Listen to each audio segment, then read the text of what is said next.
Yo, hi, sup, Chillmonger. That's my name. Supposed to introduce yourself, even though the people who are here right now at this point know who I am. Who are you? What's up, Pantheon? This is Marcus from Back of the Bus. I think you might want to jiggle your mic there again there, Chillmonger. Sounds a little echoey. Ooh. How we doing on this Thursday night, on this Pantheon night?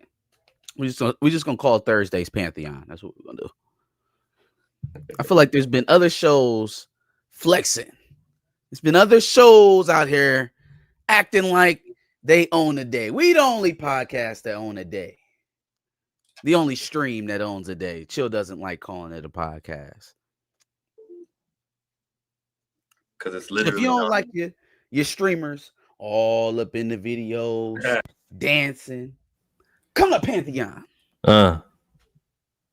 See, I thought you were going like somewhere particularly like you knew somebody and you were and I was like, what? No, one of those? Absolutely. All you streamers, all you Jill got scared. online. No. I don't want to platform that stuff. I think First of all, Chill. If it's war, it's war. I don't think I had to explain that, but I'll lay it down now just so it's clear. If it's war, it's war. Nah, I don't sign up for this war. What Denzel said, you can't cancel me if I don't sign up. You can't cancel me. Right. Denzel's wrong though.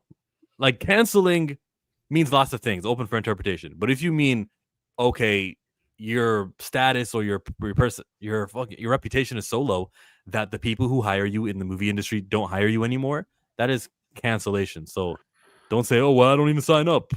So I think that it does apply to people who have a very like public life, right? And you would think that most actors are in that bucket.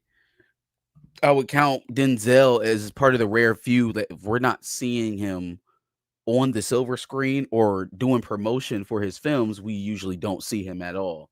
Mm-hmm. And so it's kind of hard to cancel a hermit, a guy who you can't take brand deals away from. You can't mess up his advertising deal. You can't pull him off the Wheaties box because that's not Denzel. Denzel's box office, that's what he gets paid for. I'm sure he has other investments, but it's not things that depend on his public perception or popularity.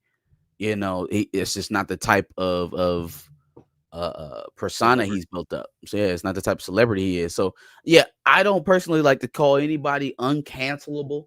Like if we talk about what actually canceling is on a socioeconomic level, yeah, depends what you mean by cancel. Yeah, if there's a individual who is thriving off of the community, wherever this community is, and they're also harming the community, then yeah, that person should be ostracized. I don't think anybody is uncancelable. At the same time, it what it's morphed into now is more so of I don't agree with that person getting up out of there, and so I think that's more so what he's relating to.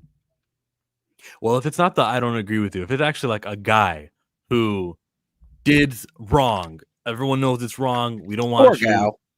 All right, or gal, yeah, both. But how many years of we don't want to see you anymore? Because when it comes to crime, someone goes to jail, someone comes out, and we say he paid his debt to society, or she paid their debt to society, and you're supposed to forgive. You're supposed to be like, I know you robbed, so I'm probably not going to trust you with the keys to lock up this store. But, so how do we move on in the Hollywood space where someone is guilty of something wrong and it varies of what the wrong thing is? But so, it's interesting. It's almost like you start over, right? Like you build up this plateau where like, all right, here's where my reputation is. And from that point on, like, I don't really drop below that. Like, this is my standard. And then don't really drop below that. Yeah, and then something catastrophic happens. You go to jail. You have a drug addiction. You start kidnapping people. You create multiple personalities. Shit falls off the cliff. You have to start over. Like when your reputation is lost in Hollywood, you kind of got to go through the mud again and climb your way back up. And how long does that take? I don't know. It's different. It's varying degrees for people. What are you a black? Are you a man? How You know what long I'm should it saying? take in a fair world? How long should we all go? Yeah, I know. I heard about that story in the news 3 years ago, but it's been 3 years. Like, I feel What like did they that's do? fair. What did they do? I think it depends on what you did. Like if you just generally offended a class of people, it depends on how long it take them to either forget about it or say we don't care no more. Or if you did, I feel like where I cut the line off at like permanent cancellation is like violence against children or women in the way that I'm thinking about violence, but like that type of stuff is It's kind of not where like, I'm you like, know what? That was you're 10 done. years ago. Nah, That's hell no, you done. I don't Done. want to Period. stream you. Like if I catch you in my radius, you know what I'm saying, with one of them dots on your house, you know what I'm saying, keeping my eyes on you. You feel me? But yeah, no. That's kind of where I draw a line. Everything else is kind of like up to interpretation. If you Racism, don't, Hulk Hogan. That guy was racist. We saw the 2 year and then the return. We saw what he had to say about it, how he defended it, how he spoke on it. I that was a lifelong cancellation with me. I don't know if I canceled them after the first one, after the Brooke Hogan thing. Like I definitely was like a veil pulling off. It was more so like a shock factor. I could never get back to my old fandom of Hulk Hogan. And then you see the continuous of it. Like, okay, well, nah, brothers, homeboy is Brother. done. But It's then, done. but back to the Denzel thing and the job thing. Isn't Terry Bollea, that's Hulk Hogan's real name, isn't he entitled to do something to get money to make a living for himself, even with the Sure, views? And I think the but answer you is have yes to to, that. do that with the new reputation. Like you can't go back. We're not viewing you as the same guy. I could never view him as the same guy. Like the same guy who I was watching, invade WWE and fight The Rock at WrestleMania. Like that's not my guy. You know what I'm saying? I can't rock with you like that anymore because now it's like it's a personal thing. You and he's made it that way. I didn't even know that about you. Didn't care to even You were gonna find it out. skate right by. You were gonna get through retirement. You were gonna get to the end. But now that I know, and now you're making it your business to make it very clear that that's how you feel. Okay, well, bro, I'm not about to fight my way into a racist heart. I don't have the time. So I don't know. I don't think you can. It depends on who you offended and how long they want to hang on to it. I don't think you could put a number on it. You just got to climb the ladder and see how far you can go the second time. Please fix my account. No one else sees me on to explain this, Marcus. One time someone was saying some stuff and needed to be blocked, and Right Sound was accidentally blocked. Zangbeto says, yo. Zangbeto says, shout out to Gunn for being pro Recast. Maybe we'll start there. I'll get to that. I'll open it in a second. Wagwan Pantheon. Many blessings to y'all in the chat. Darius, what's up, family? What's up, Tony Robinson? And Raymond says, I don't do violence against children, oppressed, marginalized, Zionism, homophobia, racism, anti-Semitism. That's covered under racism, isn't it? Transphobia, all of that is cancelable until there is a repentance and a change.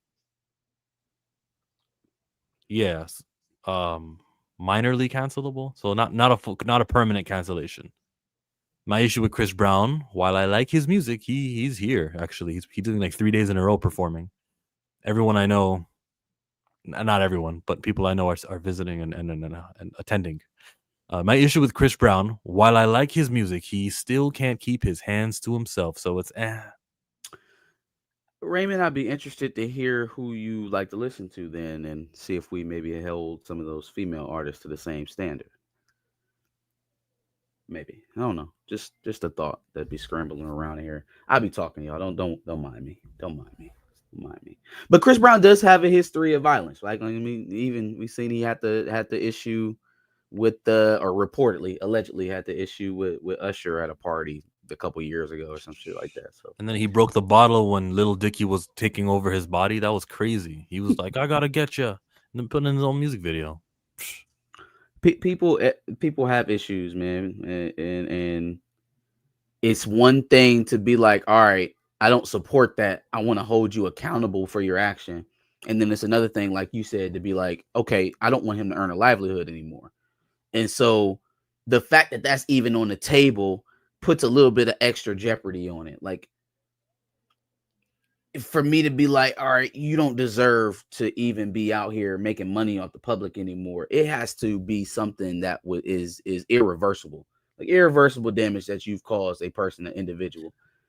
So I heard this too, but like, there's no confirmation on it. There's no.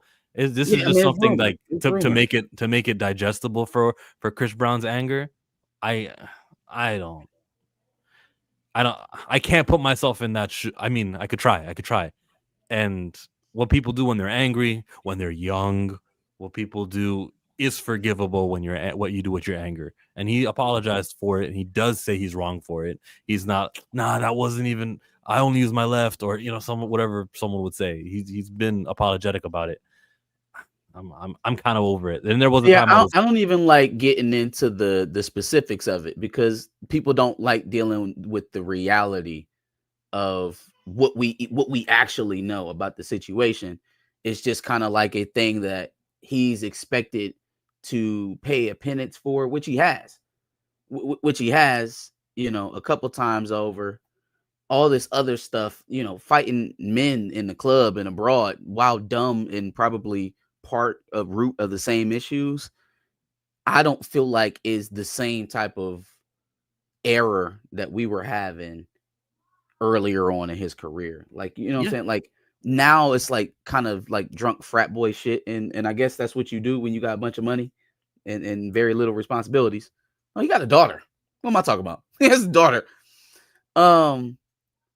But who's it with? Karrueche? No, the woman he was with after Karrueche. Okay. Yeah, he's got a child.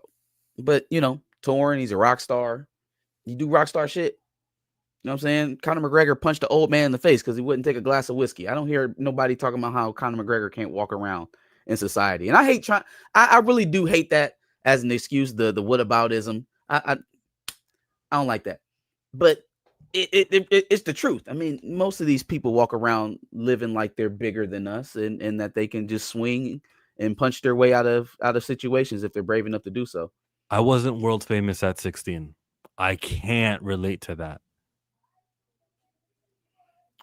There's things I was picking up on when he was too busy, making destinations, being around strange people. Where's that mentor? Where's the older head who's going to tell you right from wrong? He was lacking something. Anyways, what the point is, should he be able, Chris Brown, to tour, make money off of what he does? Yes. And the consequence is some fans may say, no, we don't like you anymore. And your turnout will be smaller. It is already smaller. But you are entitled to go ahead and make your money. Chris Brown ain't losing no money now. Now, for a while, he was definitely off his beat. And I think it was, I don't know who the producer was, but there was a time where like his manager was accepting all feature requests. Like, everybody knows about Chris Brown's historic feature run. Like, he's a hit maker. That's who he is. But the reason why we got to that place is because radios was blocking him out. Before streaming, radio was your gateway. I mean, it still is the way you still make major money, advertising money. But in terms of the actual model of how to pump the music out, it used to be radio. And so radio stations weren't playing Chris Brown. And that's why he hopped on every single feature request who came through, and he killed the mugs for years. Yeah. For years. So it's like he accepted the all right, cool, y'all. I can't headline like I know I'm supposed to be headline. Boom, I will feature every single one of these tracks, and they're going to hit every single one of them. So he paid it. He did what he did. We're here now. I would just deal with the individual he is today and not, 10 plus years ago. Okay. And what happened that I said, we should pull that up next? Was it Kamala Khan? Who said it? Being pro recast. Oh yeah, James Gunn. Let's go. So there's a tweet from earlier, or a threads from earlier, and it did catch my attention. I've been atted. Thank you always for mentioning me when it comes to things like this. That James Gunn was asked about what you would do with one of your actors if the worst happens. And let's move to the side. He answered that? Mr. Gunn, If an actor, for some reason, can no longer play a character within the DCU, is there a possibility of changing the actor, or will the character be discarded? I love that second part of the question. Or will the character be discarded? Because it's so ridiculous, right? It sounds so crazy. He says, if an actor can't continue a role, I'll change the actor, no problem.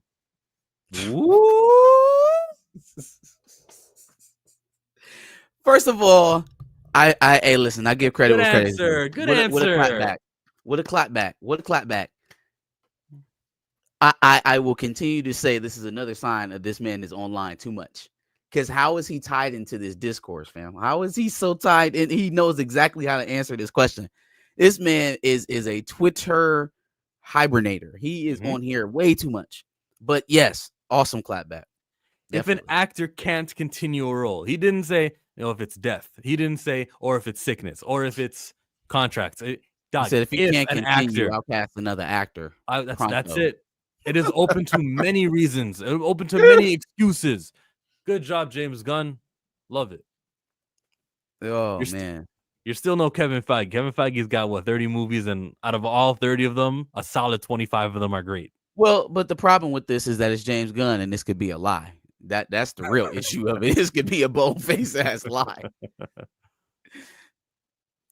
Yeah, no, I mean, the fact that he responded in the way that he did, I think sends a subtle sub shot across the bow. It's a subtle sub tweet to Kevin Feige and company over there having their cake and trying to eat it too with the T'Challa situation. And I don't know, man. Let's see if they heard it. Probably not. Nah, probably not. But it's great. The feedback, though, if you look on this side, somebody wrote, brother is subtweeting Feige. Right. When he wants to recast another actors, he should make sure they are going to live up to the expectations. He shouldn't give a tacky show. Good. Look how that effing loser talks to him, Mr. Gunn. What a cuck. Fair. Should have happened with Black Panther, and I will die on that hill. A recast would have worked. Kevin Feige does. Not like a certain universe that is embarrassed to recast a villain with a problematic actor. Not guilty of intentional assaults. Okay, but I have been saying for the most part, this is how it should always be, with exceptions. Like if the person died, I would say recasting would be disrespectful as hell. Wham. Get out of here with that. Somebody wrote, recast is only disrespectful if the actor is alive, available for the role, and even Tony. So they change him. Death is the most obvious justification for a recast. Honestly, yeah. Recast T'Challa, revive the MCU 616 T'Challa. That's a hell of a hashtag. I don't know if it'll catch on. Definitely talking about the cultist with a boner for Cavill. You think so? Something Kevin Feige is too puss to do? 200 likes. Good to know James will proceed to disrespect any actors who die in the DCU. No one liked that one. No actor, no matter how good they are, should ever be viewed as owning the character they only got the privilege to adapt a performance of. Like how fans and Disney kept putting caution tape for Black Panther on Chadwick after he died. Even Heath Ledger didn't get that notoriety. That's what I'm talking about, Matthew David Mayer. Yeah, I think mostly it sounds like a yes, he would recast. Yes, he's not gonna bury a character. Yeah. I like it. Agreed.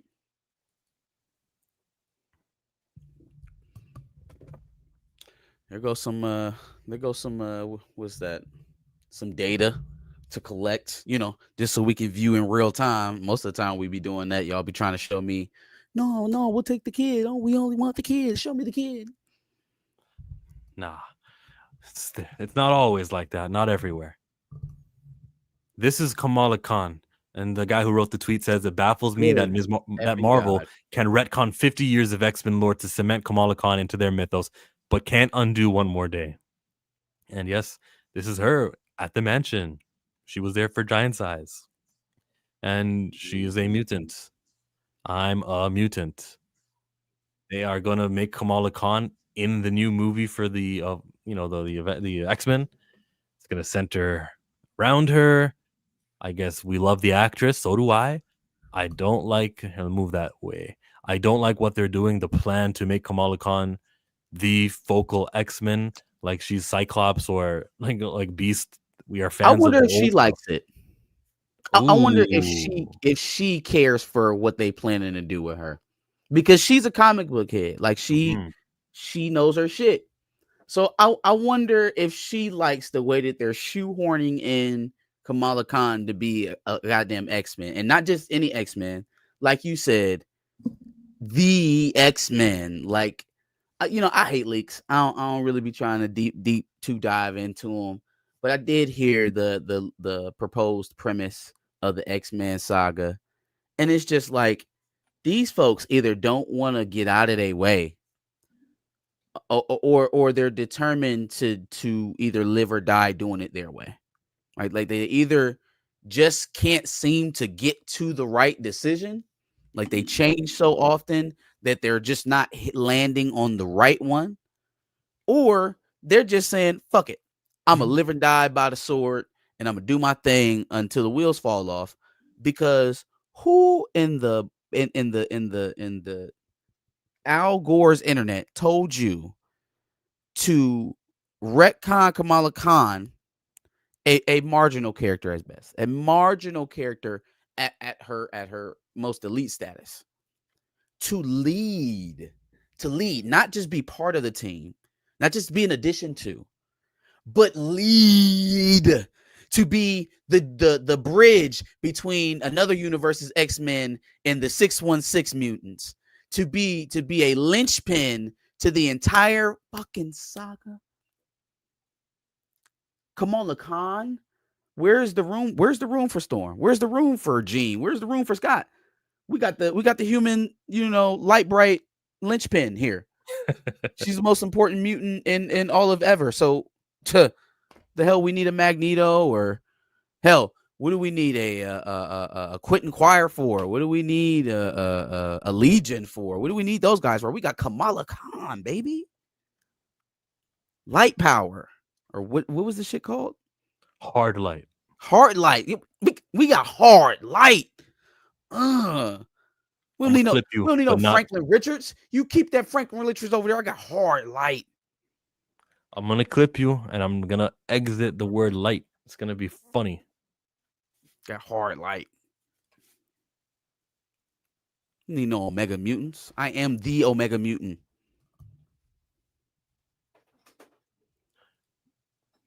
Hey, I don't know Darius. what you're doing. What is that? Hey, man. Let's get into the X-Men leaks. Let's get into that. Nah, hard light. Check the private chat.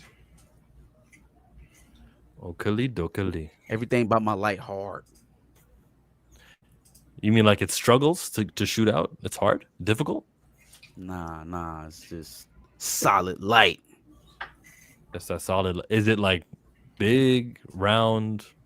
Is the light omnidirectional? What kind of light is it? It's getting pause worthy.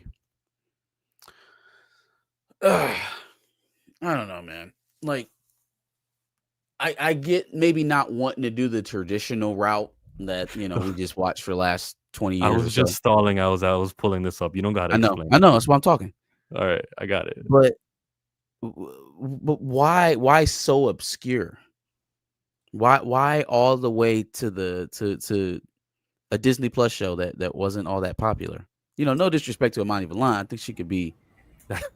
To answer your question earlier, do I think that how does she feel about it? I think she likes it. The reason I think she likes it is because we have to remember they let her write her own comic. They let her write a comic that is canon and all that kind of stuff. So I'm sure whatever Kevin Feige has planned for her, or whatever it is, because let's not forget, he was the one that had her killed, and he was also the one that had her resurrected. He was also the one that had her turned into a mutant. I hate he's over the comics now. And this kind of ties into the conversation we had this morning about Wanda's existence in the comics and how the comics is important to certain things in the MCU. And it also ties into how I've been talking about the X-Men casting and how if they go the route that the rumors have been saying they're going to go, how that shit's not going to sell. You can't put Kamala, Kitty, and other unknowns on a poster and call them the X-Men and expect people to show up to the theater. That's not going to happen. That's not going to happen. That's not going to happen. So if this leak is anything true, and now it's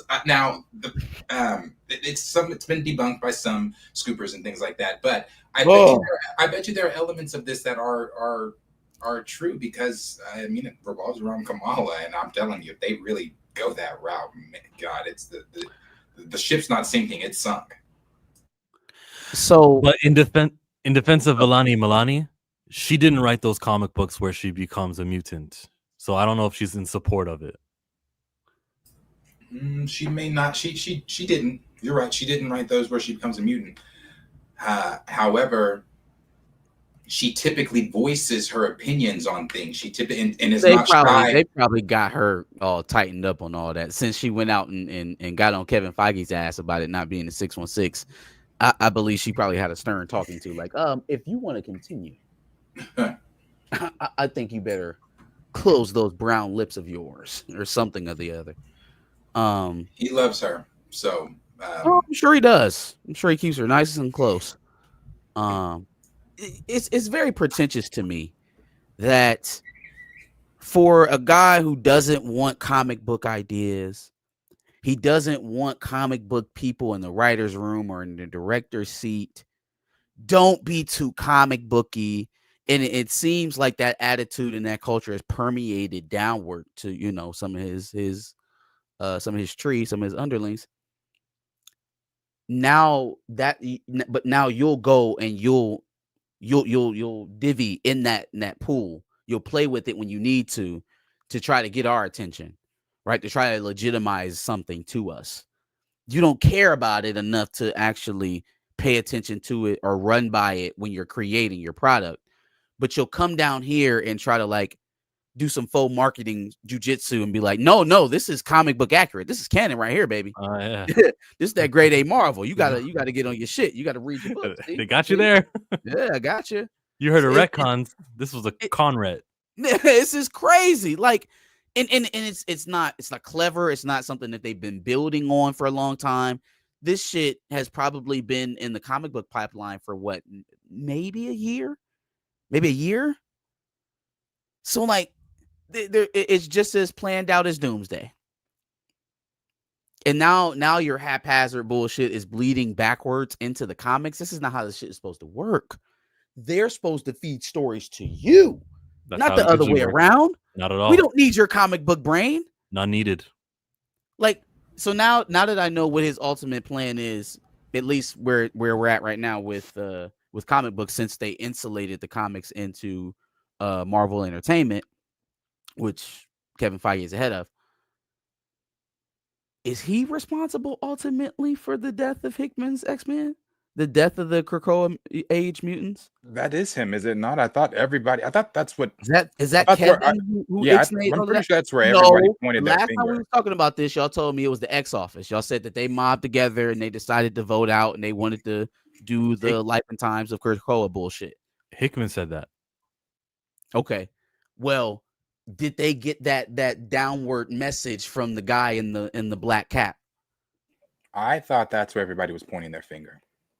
That's what it feels like to me, because where we are right now, obviously, I don't know how the books are selling. But actually, Marcus, I think you're right. It's just in my mind, the Krakoa era ended with Inferno, and not that extra directionless year of X-Men stuff. So yes, you're actually right. It was. So you didn't read all the Fall of X stuff? No. After Inferno, Jonathan Hickman was the guy who started the story, and if he's not writing X-Men books anymore, like that's like Boondock season 4, right? Like, yeah.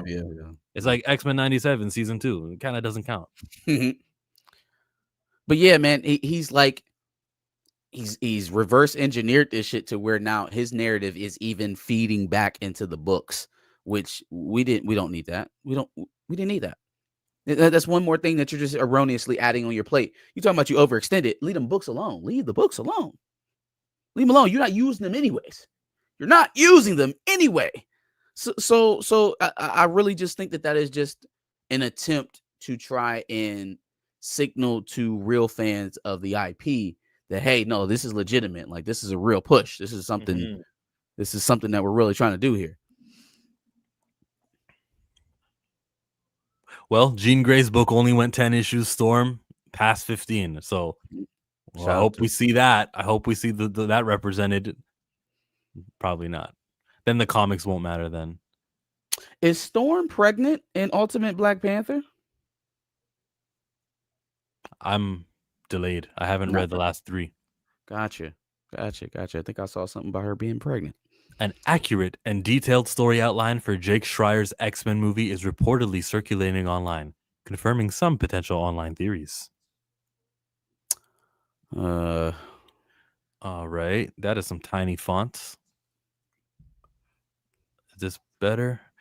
I first saw this on 4chan, but according to a few scoopers, story outline that recently got posted for Schreier's upcoming X-Men movie is circulating online, and it is seemingly rather accurate. This is the only one that I and a few others think it could be, so take it with a grain of salt. The mutant will be introduced into the MCU through, you guessed it, the multiverse. A large number of mutants will migrate to the MCU after their own home world was destroyed following the events of Doomsday Secret Wars. They will be coming from Universe 617, the neighbors of 616. 19999. A large portion of these mutants will just be very unknown background characters with very random powers, especially created for the MCU. Okay. And a select few will be well-known X-Men, such as Magneto, Professor X, who will be friends, Rogue, Cyclops, Storm, Jubilee, and so on. I want to hear the so on.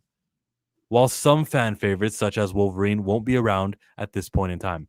Professor X using Cerebro would have chosen Earth. Sorry. 19999. That fits because the long-standing rumor has been Wolverine will start his or debut in the MCU with Alpha Flight. Fuck Alpha Flight.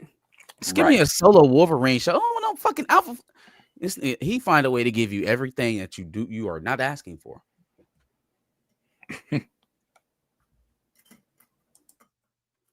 However, this Professor X using Cerebro would have chosen Earth 19999 specifically after seeing how they celebrate heroes and those who are different. However, despite Professor X's optimism, when these mutants arrive in the MCU, there will be a lot of backlash from the rest of society.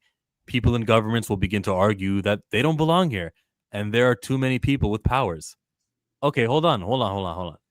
The people will be mad because they don't belong here and there's too many people with powers, not mutants. And you guys think you're better than us. You think you're homo superior. Your genetics are better than us. We're mad at you. You guys are the next step in evolution. We're threatened by you. We hate you. Not that. It's just that you're not from our universe and you're outsiders.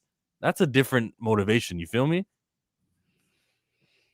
No? Don't you think you got to get those basics right? Yeah. So this almost feels like the Superman thing where they were talking about, Superman's an immigrant or he's a refugee, or no, he is a refugee in real life, but like, oh, he's an immigrant. So we're just going to liken that to, immigration stories. And it's like the conflation is going to kind of muddy the waters. It also kind of makes it overtly political. And so people are going to back in their corners naturally. I don't know why they run to these narratives that are just so decidedly polarizing. But if you're going to do it, you should ground it in something real and something that feels real to the mutants, right? That's why, the people who do gravitate to X-Men do so. People who have identified with oppressed groups, oppressed peoples. When you try to flatten it out to just, people, we're different, or like the kind of like the freaks aspect of it, make it more cosmetic, it muddies the waters and it's a lesser product. I think you have to make it real to people. You have to attach it. Most X-Men stories that I've gravitated to had a bit of element of realness. Obviously, their comic books it's not real, but there's a tinge in there that makes you think about something in real life. Yes. And so I think making it kind of generally about others versus the in crowd or the dominant society versus the outsiders, kind of how they did in Falcon and Winter Soldier in the last couple of episodes. It's going to be a mistake. It's going to be a mistake if you build people up to have that expectation of the X-Men, or that's how you're going to market it, I'm sure, and then give them word salad to explain where you're actually going with it. Then I don't think it's going to go home. People in governments will begin to argue that they don't belong here, there are too many people with powers, and that Earth can't really handle a population increase, especially after already offering refuge to the Asgardians, which is a narrative point that Kevin Feige really wanted to use to reflect modern politics and the current migration crisis. Yeah. Again, it's dumb. It's dumb. But you can also reflect modern politics with the bigotry that the X-Men already have ingrained in their comics. Because now, based off of that, are we kicking Spider-Man out too? You know, Doctor Strange got to bounce. Like, if we're just flattening this out to like, okay, now we got too many superpowered individuals. Okay, just the new ones. What about the ones that was already here? It's not like they wasn't causing damage. It's not like they didn't have what was the Scarlet Witch thing? Sokovia. Like they didn't have all that Ultron, Chitauri in New York, all kind of shit, right? So it's not like you would be able to separate realistically your heroes from the new heroes and try to boot them out for any real empirical reason. You got to get to the heart of it, which is they are different for this reason, and for that reason I don't like them, right? That's what's real. That's the real human part of it. I'm ostracizing that group because of this, because of that, because of this age-old struggle, because this age-old war, because, you know, they just had to build this country for me, or whatever the cause is. When you try to you tie it to these one topic issues that are happening in the moment, first of all, you run the risk of outdating the issue. What if the immigrant crisis is not a thing in 2028? Like what if the migration crisis is not a thing beyond 2025? You know, well, that probably will be, but beyond, 2027, 2028, when these movies are starting to become a thing, you cannot always tie your narrative to what's going on at the moment, because eventually you got to stop writing. But that cause hasn't stopped moving. You have no idea what that cause is going to look like at the time that movie actually comes out. So it's a greater risk for you to tie it to some social issue that's happening right now in real time and think it's still going to be relevant or speak to the audience in the way that it needs to at the time that it comes out. You're taking a gamble. What gamble? It's a gamble. Why don't you pick age-old topics that people throughout generations can connect to? That's what X-Men. That's what the X-Men are as a property. It's not that hard, man. Ain't that hard. Nah, see, you're not listening. Kevin Davis, Disney spokesperson, says the MCU is going to water down X-Men reboot film, take out any controversial themes, just so families can see it at the theaters. Okay, well, we'll see how that goes. What kind of families are we talking about, though, Kevin? Kevin, what kind of families are you talking about? You're talking about making it more digestible for the people, from them folks. That's what you're talking about. I'm gonna tell appreciate your comments as all. This is the nail in the coffin. If this is the fact that we haven't even finished the little leak. Some things I believe, some things I don't. I don't believe that part. I don't believe the 617 part. I don't believe the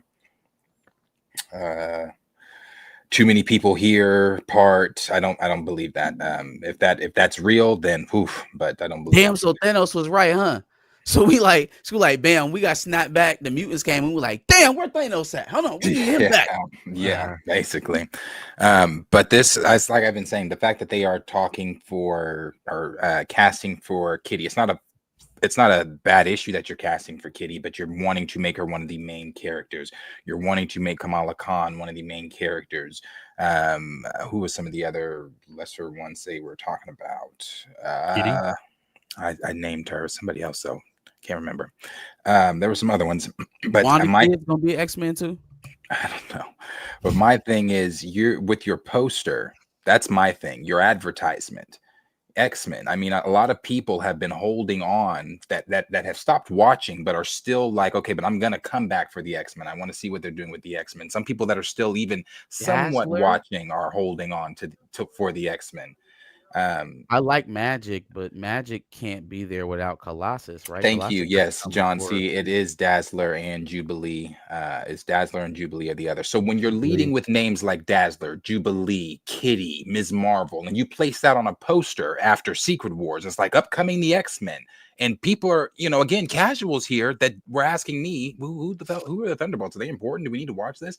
Are going to be like, yes, the X-Men are coming. They're going to see that poster and be like, well, where the fuck are the X-Men? Who are these people? Where's Wolverine? Where's Storm? Let me ask you this. Let's remove Gene Scott and Wolverine and Aurora from the 97 cartoon. I mean, it's that all sounds preposterous to us, right? But remove them from the 97 cartoon and introduce it, and maybe they don't come in until midway through the second season. Same show? Are we getting to the second season? Not We got the same Jubilee. show. We got Morph. You know what I'm saying? You know what? It'll be a sign of what they want to do movie wise when we watch X-Men 97 season 2 and we see who is introduced there. Okay. Fair enough. Yeah. See what they do. I wonder how they're going to pivot from where he left it off too, because like he kind of like set the direction at the end of season 1. So I wonder how they're going to get them out of that. We'll never know.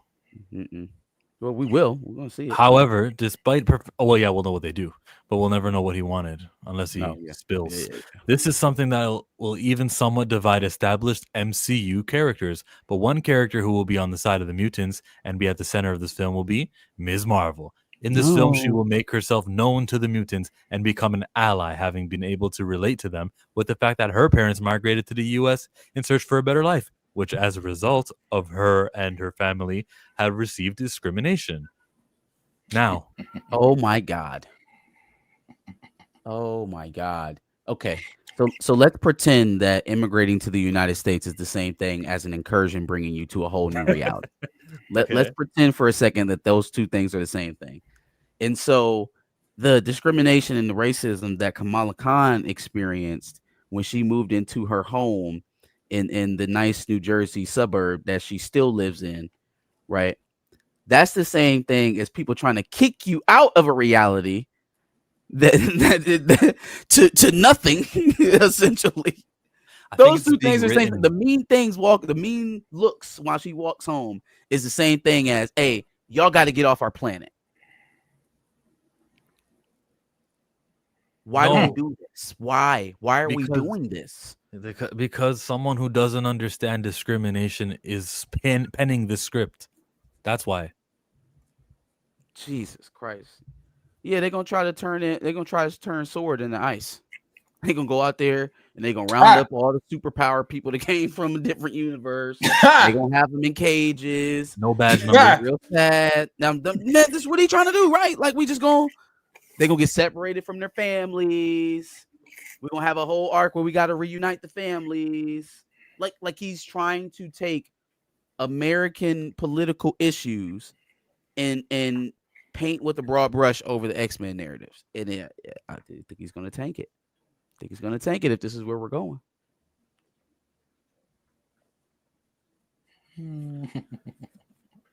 So better life because of discrimination. Now, as I said above, at this point, Magneto and Professor X will be friends. However, while Professor X will be a lot more sympathetic of the humans who want them gone, Magneto will be a lot more angry and fearful, having just came from a universe where mutants were treated like dirt and discriminated against. So whilst Professor X believes that they should simply be patient and respectful towards this new Earth, believing they will eventually come to the right decision, whether they should be allowed to stay or not, Magneto will begin to form plans with another small band of mutants as a way to turn the tide. At the center of this plan will be Ms. Marvel, who Magneto will discover has a mutant gene that was unlocked by the cosmic radiation given off by her Vangles. Up until this point, Professor X and Magneto presume that the humans of the MCU don't possess a mutant gene. Magneto will also discover, after coming into possession of government files, that a similar thing happened with the Scarlet Witch and Quicksilver, who gained their powers after being exposed to the power of the Mind Stone. In the film's climax, this will lead to Magneto using Ms. Marvel and her bangles to trigger the dormant mutant gene for everyone who possesses it on the planet Earth. I like that part. The second part of it. There's good things in it, yeah. Magneto That's will. cool. Magneto Y'all will understand see that essentially means that the mutants in this universe started with Miss Marvel's angle. Like she brought about the awakening of the mutant gene in this universe for the start. So mutants here start with that is his plan. Just that is his sure. plan. He didn't kill her to resurrect her for nothing. But, let's finish reading these shitty ass leaks.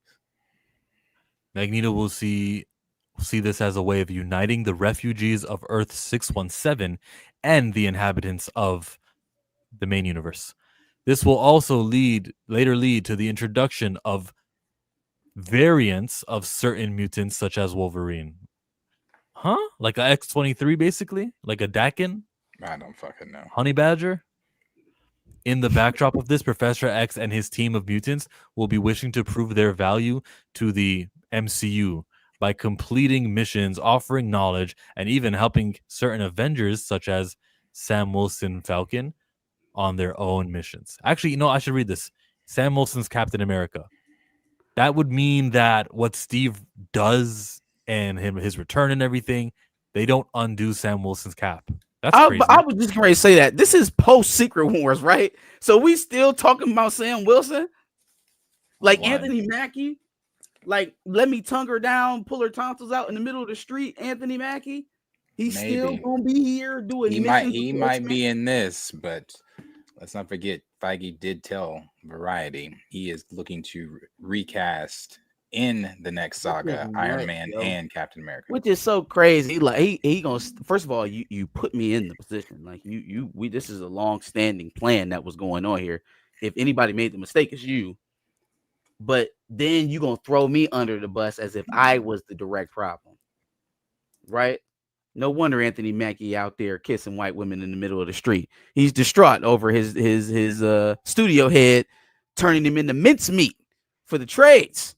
Yeah. Clearly, the reason why Captain America failed is because we had that other guy in there. If Chris Evans was there, oh man, we'd have made $1 billion. Like, so I'm not bugged by who becomes the first mutant to unlock it. Was it Kamala? Was it the guy in She-Hulk? Kukul Khan? Who's first is irrelevant to me. I just want to make sure that the main heroes that are supposed to be trained X-Men who are developed fully, get all of them. Get all 30 of the ones that we care about in. And if you want to have like a teenager mutant who unlocks his powers, let him be from this universe. Quentin Quire, that crop of people, that Gen X, that what do you call them? It is Generation X, right? Yeah, that crop and downwards. Let them be the ones to unlock. So years ago, there was a theory out there that Quentin Quire. No, not Quentin Quire.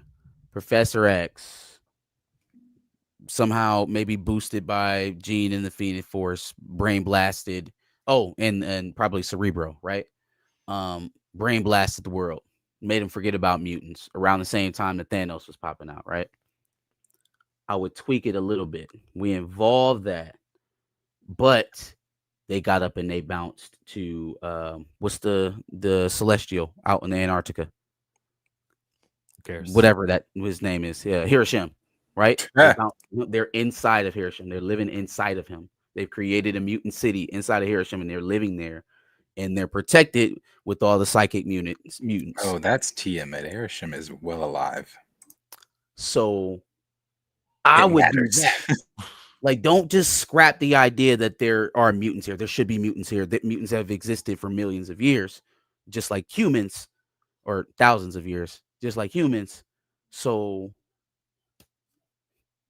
don't give up on that. I find a way to explain it. It's your fault that you took this long to get him in there in the first place. But this idea of like starting the X-Men in this late day, or not even just the X-Men, the mutant gene, this late into the MCU, brings the scale of the mutants down here. Brings it way, way, way, way down. You're cutting out thousands of years of mutant stories that you could tell just so that you can make Kamala Khan the catalyst to the next. So you can have your Conrad. No, God, no. Absolutely not. Use the stuff that you've already established. There's roadmap here. That's my daughter. There's roadmap here to she just threw me off, to kind of fill in the gaps with a coherent story. You don't have to do this. Don't have to do this, man. Like this is awful. This is bad. Yeah, if they go this route, if they continue to want to, you know, have Wolverine off doing some fuck shit and have Storm just being a teacher in the background and giving advice again, being the mammy. If they want to have Cyclops and Jean just, you know, I don't know, cuddling, making Nathaniel. I don't know what they're going to be doing, but if they're gonna put Jubilee, Dazzler, Ms. Marvel, and the rest of them up front, and Professor X is, you know, with them, I guess. I don't know. And Ms. Marvel, what did she say in the comic? To me, my X-Men. What did she say? Didn't she say that in the comic? What did she say? Close to that. Come to me, X-Men. Giant size. Like if she's, you know, to me, my X-Men, and crystallize in her hand and shit, and here comes Kitty out the ground light. And that hard light. Kitty's coming out the ground, Dazzler's making fireworks, and I mean, hey, sure. No, not sure. Who's coming to see that? Nobody's gonna watch that. If they That's why I said that shit's gonna fail. New Mutants would have killed. New Mutants would have been the shit. I don't know what it's gonna take for them. If this is the route they're going, but I fear it is, just because even though some of the scoopers have debunked some of this particular leak, some of the things in it, there are some things that do line up with other leaks that have been put out by those same scoopers. So it's if this is the route that they do decide that they want to go with this, I don't know what it's going to take for them to finally realize that nobody is interested in what stories you're trying to tell with whatever characters you're wanting to use. No one's interested in that. No one you tried that experiment, failed with Disney Plus, did it not? So why you're then saying, well, maybe it was, I think they're thinking it was Disney Plus. It wasn't Disney Plus. It was the characters you used for Disney Plus with the dumbass stories you chose. So now you're going to carry that over to the X-Men. Hey, like I said, you do that. I hear James Gunn is talking about if somebody leaves, he's going to recast them. All right, James, I'm over here with you, brother. So it is what it is. Hey, his petty meter was going off today. He was like, yeah, I got time today. I got time. For sure. Darius, do you think that he knew the recast conversation? Like he was like, this is exactly for that? Or do you think he was covering up, like, because he did recast for Henry Cavill Superman and he wants to just make it be known, I'm a recaster? Where do you think was that source of when he was commenting on the recasts? I think he probably knew. He probably did know. James spends an awful lot of time online. Mm-hmm. So with all that time that he's spending online, I'm sure he has seen conversations about things that gripes that people have had with Marvel over the past 5 years, things that maybe he's taken notes on and be like, okay, well, let's not make that mistake. Let's not make that mistake. I will say this though. The one thing he is doing is, like, you know, still talking about like characters that no one gives a fuck about. I forgot who he brought up in this most recent interview, but I'm like, please stop doing that. What are you doing? No one cares. Yeah, Booster Gold still coming. You know what I'm saying? We got some Clayface coming. Yeah. Booster is definitely Kamala and Johnny. Do you know they talking about Matt Reeves might get a third Batman? Oh, they don't know what's going on over there. They have no idea what's going on over there. They don't know which way is up. Poor Batman. I said plenty of times, if the MCU F's up the X-Men, I will be furious enough to almost not care anymore. Yeah. I think that'll be the coffin, or the nail in the coffin for them. You fail the X-Men. You don't have anything else to pivot to. There's nothing else to pivot to. Can they fail at Doomsday and Secret Wars and even make it No. under this regime and No, then they make don't it fail. to the No, X-Men? because the Russo brothers will not be doubted over here. No, they'll do fine with Avengers, Doomsday, and Secret Wars. I can't do that. I cannot do Spider-Man. that. They have lost all benefit of doubt, regardless of who they have at the helm. We are in prove it mode, and until they put a product on the table that's not a Spider-Man movie, and yeah, I'm putting a caveat on the Spider-Man movie because Spider-Man movies always make money. But it's not a Spider-Man movie until they can show me that they can put a product out here now in this new Marvel that people actually give a shit about. I'm remaining a skeptic. How can we talk about X-Men, bringing X-Men into this universe, melding them into whatever remains of Secret Wars? Fam, they boxing on the set of Doomsday. Okay. Man, then you got Alan Cummings. Then you got Alan Cummings coming out saying the quote that he gave. I saw somebody quote retweet that and saying Rotten Tomatoes is going to use a new vegetable for how bad this film is going to be. Now, I don't think it's going to be terrible. They coming to blows, and whoever came to blows couldn't even shoot with each other, so they had to spend millions of dollars to make sure that they can shoot separately. When I see signs, updates that they're going to build a set that looks like the same house Peggy and Steve were dancing at Endgame, then I go, okay, this is a sequel to Endgame for sure. They're going to pick up on Captain America, the time hopping, and the returning the stones, all that good stuff. This is going to be a continuation of Endgame by the guys who made Endgame the best movie there ever was. I'm comfortable with this movie. And spirits will be so high by the time we get to December of 2027 Secret Wars. The next movie in February, which might be X-Men, might be Black Panther 3. We don't know. We think that money is going to be made. Yeah, but the thing you're missing here on that is the difference is the Russos also did films in that Infinity Saga prior to Infinity War and prior to Endgame, and they knew some of the things. They're coming in trying to fix shit. They didn't have to fix shit in Infinity Saga. They have to fix this and make it make sense. I think by making it continue with what Captain America was up to after the Endgame, it's clear they're not fixing it. They're more so just going, we're going to continue our story with the characters that we know. And so you're comfortable with you're comfortable with us not mentioning what we just watched for 5 years? So just be damn, Tom. Hey guys, we're picking up from 2019. That's just okay. That's what we're getting. Hey, hold on. A direct sequel to Endgame, like, I mean, we're not even gonna talk about none of it. Oh, Sam Wilson's gonna dress up as Captain America. Well, maybe Shang-Chi will show up and you'll get him. Hey, I fight with my hands. Well, they gotta acknowledge some of it though, because they got some of the characters in there. All the movies were isolated. In there, you got Wanda's kids in there. You got pieces of the saga in there. Loki is still going to be sitting at the end of time. How do you get there? He just that will matter. Okay, so you got to mention Kang. You got to mention all of that. So a lot of the movies and TV shows we've been seeing have been isolated. Let me just say, not even mention TV shows, and let's just talk about movies.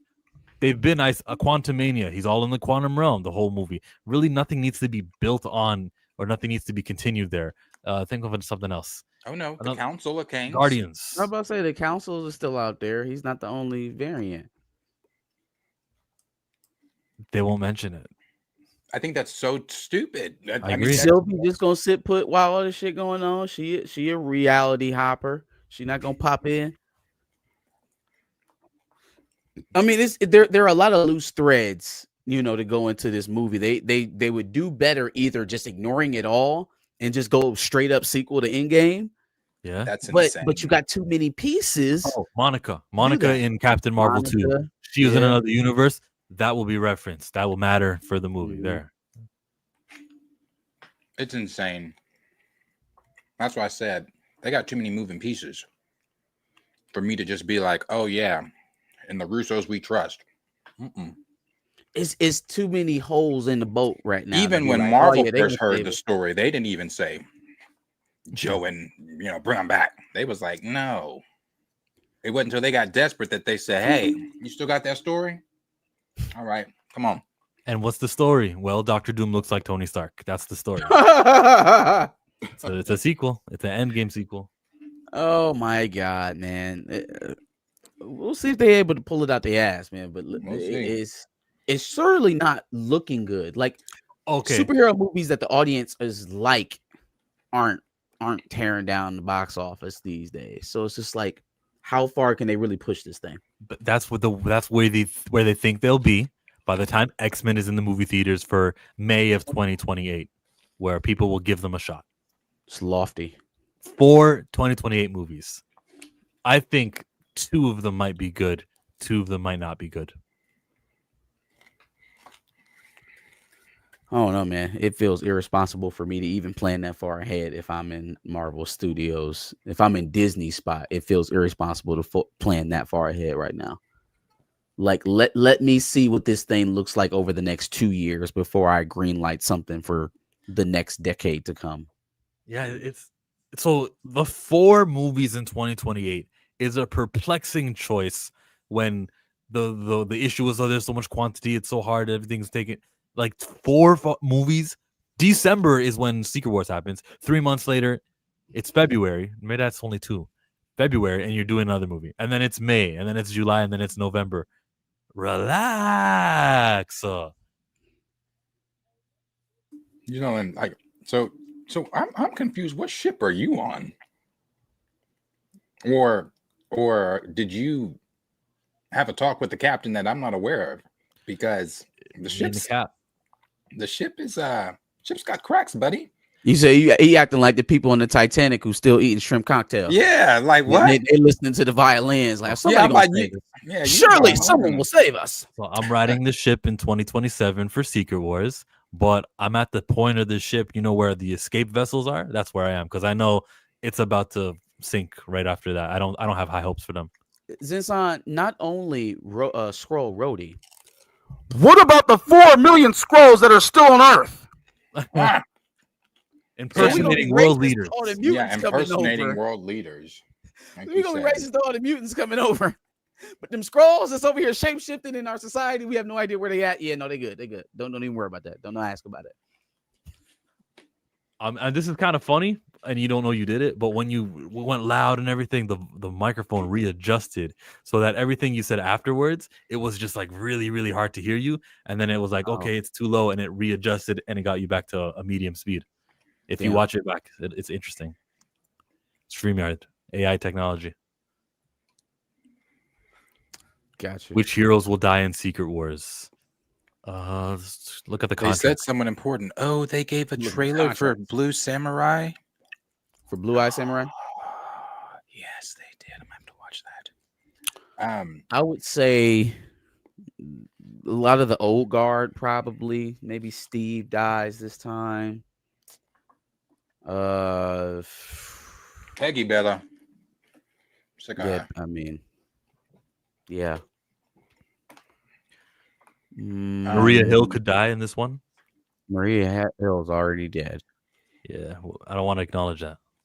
You just want to bring her back so she can have a better death. They said some important heavy hitters are going to die in Doomsday. Maybe Thor. No. Well, no, because they talking about Thor 5. They ain't talking about giving him another movie, so not Thor. Chris Pine is also not. Star-Lord's not going to die. Maybe they go ahead and finish off the royal family. Suri's only left, right? Man, stop it. Maybe. And then Tremel Tillman can be the child grown up. We don't have time for that. You know what's funny is I kind of believe heavy spoilers. Everybody's doing all this, which is fun. We're fans. Everybody's doing all this speculation. Is he Kang? Is he Tombstone? Is he someone else? I like Tombstone. Heavy spoiler said, watch him be somebody. Watch him be Peter's teacher. Yeah. Watch him be the college teacher. like exactly what we did with Giancarlo Esposito. See, this man is an actor that we like and respect, right? So we put him on this pedestal. Oh man, he would be great for Tombstone. He'd be great for this. He'd be great for that. And then they gonna be like, man, I've got this spot for the taxi driver that Peter has a deep conversation with when he loses his powers briefly in the middle of the sequence. And that's who they gonna cast his black ass at, because that's what they value him at over there in that lot. Like whatever we think of the actor, subtract about 20%, and that's what their general idea of there is. I mean, shit, the way that they handle Angela Bassett showed me that. I think he's Prowler. Some people say he's Kang. Prowler would be nuts. Prowler would be nuts. Crazy. I would like that, actually. I would prefer said that this Prowler to morning. Tombstone. Yeah, I said that one this morning. I was like, maybe he could be Prowler. They'd have to explain the David. Why am I blanking on? Johnson. Oh.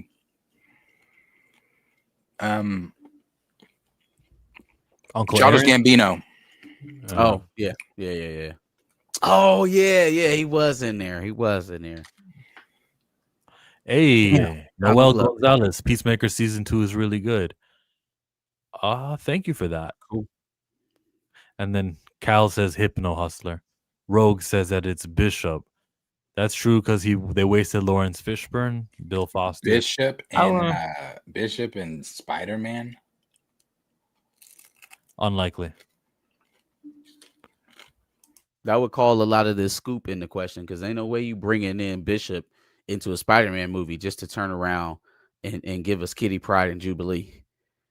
Just not that don't Too many cameos in a Spider-Man movie. Way too many. Yelena's in this movie too. But a cameo is literally, if we mean supporting role cameos, like a longer extended, you got lines, you're part of the plot, then yeah, it's too many. But just a cameo, like they're at the bar with no names, and you see Tremel Tillman, and he's dressed up like a villain. You know, he's not important in this movie. He might be later in another movie. I don't mind. We got Ruffalo's Hulk. We've got Punisher is going to be in this movie. We've got Yelena. Whoever Tremel is going to be, plus rumored the other Shang-Chi and Sam. I would say Shang-Chi would only make sense. This is Daniel Destin Cretton. They could be in the same room. It could be Shang-Chi and all those other heroes, and they're like, "What's up, Spider-Man? What do you got? Okay, good to know. Bye." And they're all in the same room. No, starting to think this is like the first. That's not it. The first leaks that was about this movie where it's going to be like the pretense to Battle World. Like here for some reason he's already in like his Spider World or like his section of Battle World or whatever. You know how they had all the different sectors when those the photo leaks came out. Maybe there's I forgot what they call it. It's like a Spider Island. Spider Island. There you go. Because for what other reason would all of these people be coming together? Like we got street level villains, we've got the Hulk, we got Yelena, who's basically just a secret agent at this point. Like, why you don't call her Black Widow? Why you call her Yelena? That her mama named her Yelena. That's what I'm gonna call her. ScarJo is my Black Widow. Yeah, gave my boy Giancarlo Sidewinder. I don't know where the multiversal parts come into this until probably maybe around the ending, maybe the middle, somewhere in there. Maybe not even till the post-credit scene, if at all, because like I said, I do know they are trying to distance him, at least for the first part, as much as they can of the first movie, of the first part of the movie, from being intertwined with the Avengers at all. Okay. Because he doesn't want to be, that's the whole, I just want to be the friendly neighborhood Spider-Man. But obviously that doesn't work, and he's going to get pulled into all this shit. Now, Hulk, from what we know, it's not a long sequence, I guess, from what my time says. It's like they'll do the whole thing. Punisher will show up. Sam and Shang-Chi are supposed to show up and I guess put it to sleep. Sun's getting real low type shit. Take him to the raft. Damn, my nigga Bruce getting locked up again? I guess that's what they say. Free where? Exactly. Somebody said it this morning, made a very good point. So they're about to have two Hulks on the raft. Who's there? Shit. Yeah, that's what I said this morning. I was like, that could lead to a very interesting sequence. Very interesting sequence. Banner. General. You're a hypocrite. I'm not a hypocrite. I'm a patriot. I'm a patriot. Yeah, it probably will say some shit like that. Then they both Hulk out and fuck up the raft. And break out all the villains. who else is there? Oh, Calculations is there. I run all the calculations. Who else? Who else is there? We don't know if Baron Zemo is in it, but to me, I thought it was he was in Wakanda. But like, man, they should have assassinated Baron Zemo. Uh, He murdered the king. Baron Zemo didn't make it to any destination. you know, they He could didn't have make an no unknown. They could have a villain that we've never seen before. Yeah, that's what I thought too. I thought what Raymond just said. I thought he's in Wakanda. Then he's in Wakanda. Man, Someone he's buried there. His remains are there. Someone said he was in the raft. Someone said I searched it on Google AI on our stream earlier. That's just the official record, so they don't have to account for Johnny. his disappearance. High pitched voice Abomination is there. So that's like 3 Hulks. Yeah, but that 2.5. Unless they change the Abomination too, because he needs to be changed too. I don't want all that high pitch. Hey, no, it's okay. I'm so good. I've controlled it. I don't want that. Yeah. No, man, I'm good. Yeah, no, stop that. I don't want that. I want him talking the way he was talking in Harlem when he was beating Hulk's ass in that movie. That's the one. For a little bit, only for a little bit. Harlem, filmed on Yonge Street. It looks just like a Toronto street. I can't get over that. I know exactly where that is. It's Harlem, though. The Dora took Zemo back to the raft. They took him to the raft. Oh, they took something back to the raft. I like to see Cloak and Dagger at the raft. Why would they be there? Because they haven't been in anything else, and now we'd have a reason for why. Because they were caught and then they were trapped. That would be a good idea to introduce new people if they cared about shit like that. Yeah, where are all the Agents of S.H.I.E.L.D.? Well, they were caught. They were tried. Yeah, they rebuilt S.H.I.E.L.D. Like, does S.H.I.E.L.D. do anything anymore? No. Like I said, we don't even, not that maybe it doesn't matter. It mattered to me at one point in time, when I used to have theories. Like I still somewhat like want to be like, haha, I was right. Like, yeah. I don't think that the damage control guy is, I mean, if they even still are doing that. I used to, when the Skrulls were like, oh, Skrulls, I was like, oh, he's a Skrull, definitely. Like the way he's acting, the things he knows, he's a Skrull. And like, yeah, why wouldn't you though? Like, this is Marvel, right? But now it's like, was that a me thing, or were they keyed into that? And then it's like, what is the other one? Fuck, I forgot. Yeah, him, and there was another theory I had, but it's like, does it matter? Are they doing any of that stuff? I don't know. We should be playing Guess That Skrull in every movie. Every movie should have a post-credit scene where, oh, he was a Skrull the whole time. Oh, but we're not doing that. Nah. Sad. That's where they are.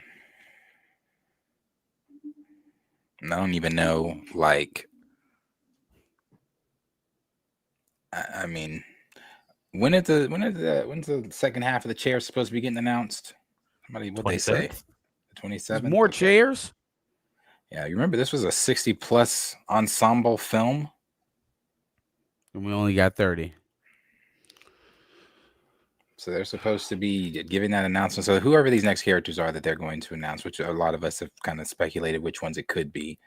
I don't remember who it was. I think it was it Cryptic HQ said Doctor Strange is a villain in Doomsday.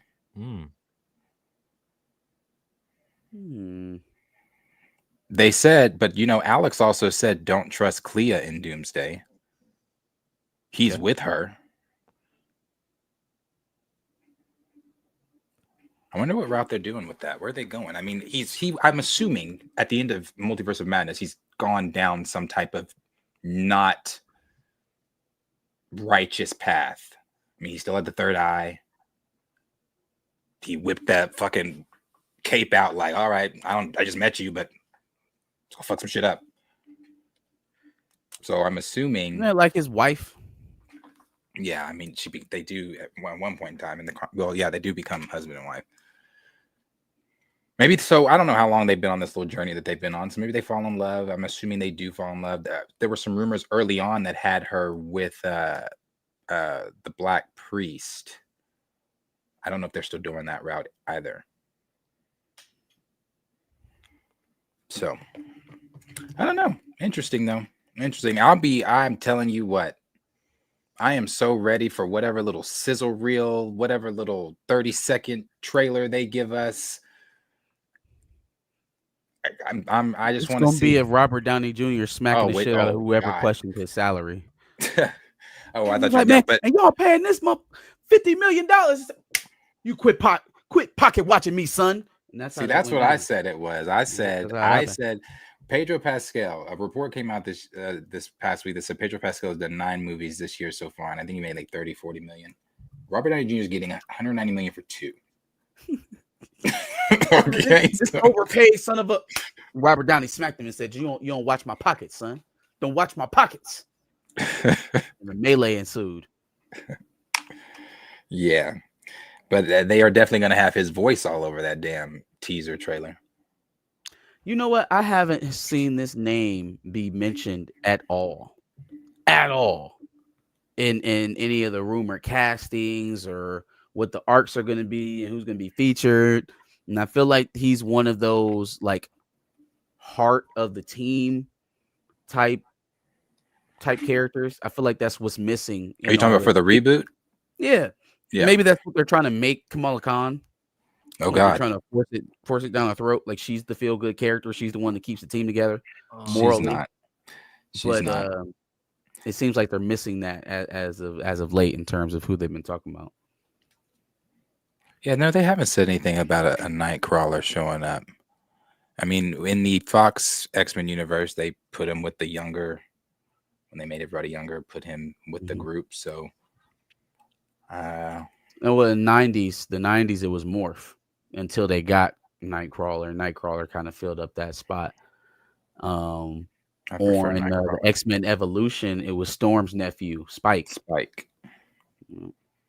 You know, he exists he's in Marvel, like real. He's not just in Evolution. Okay. Huh. I hadn't seen him anywhere else. I didn't know. I had to look that. Hey, that's not like known knowledge. I found that out yesterday. Nightcrawler was announced for Doomsday. Robert Downey Jr. is telling them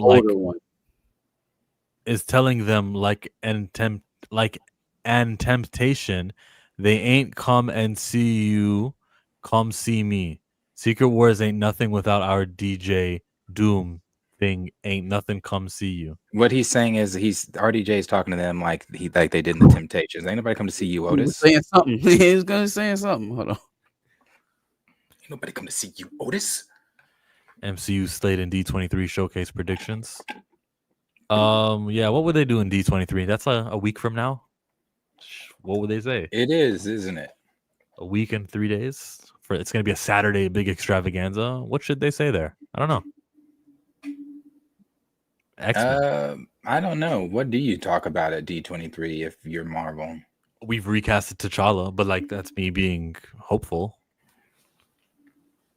Interesting. It's gonna be in Orlando, big crowd. I mean, I assume you talk about Doomsday. So do we think that they come to D23 with something? I mean, they've been filming. Yeah, you bring something for them, yeah. But for Doomsday. For Doomsday, yeah. You show it to the public. You bring footage of Doomsday that the Orlando crowd has access to. Like you said, the Star Wars Force Awakens, it's an example of a teaser that came early. I still think that it would be too early, and I wouldn't do it. I would definitely do it. I would. The reason I would do it is because you need to be drumming up all the fucking hype and speculation and all that you can do now. Because I don't know if anybody's noticed, no one's talking about the Fantastic Four. I enjoyed the Fantastic Four. I thought it was really good. I mean, again, I don't know what, they've never been successful in box office or anything like that. There's a bunch of different variables for the Fantastic Four, but I enjoyed the Fantastic Four. But they're not even looking at that. They're like, sequel, here we come, Fantastic Four. Once people see them in Doomsday, Secret Wars, they'll be fine. I don't think that you wait until when would you drop it if not November? And we're talking about a teaser in November or whatever they kind of dropped. They normally drop. When would you drop it? The teaser, like 6 months before the movie. I think that's too late. I think you need to be drumming up hype now. I'll also add that D23 is going to have trailers for other Disney projects, and maybe they don't want that shadow for that Pixar needs or that Mandalorian Grogu might need. Yeah.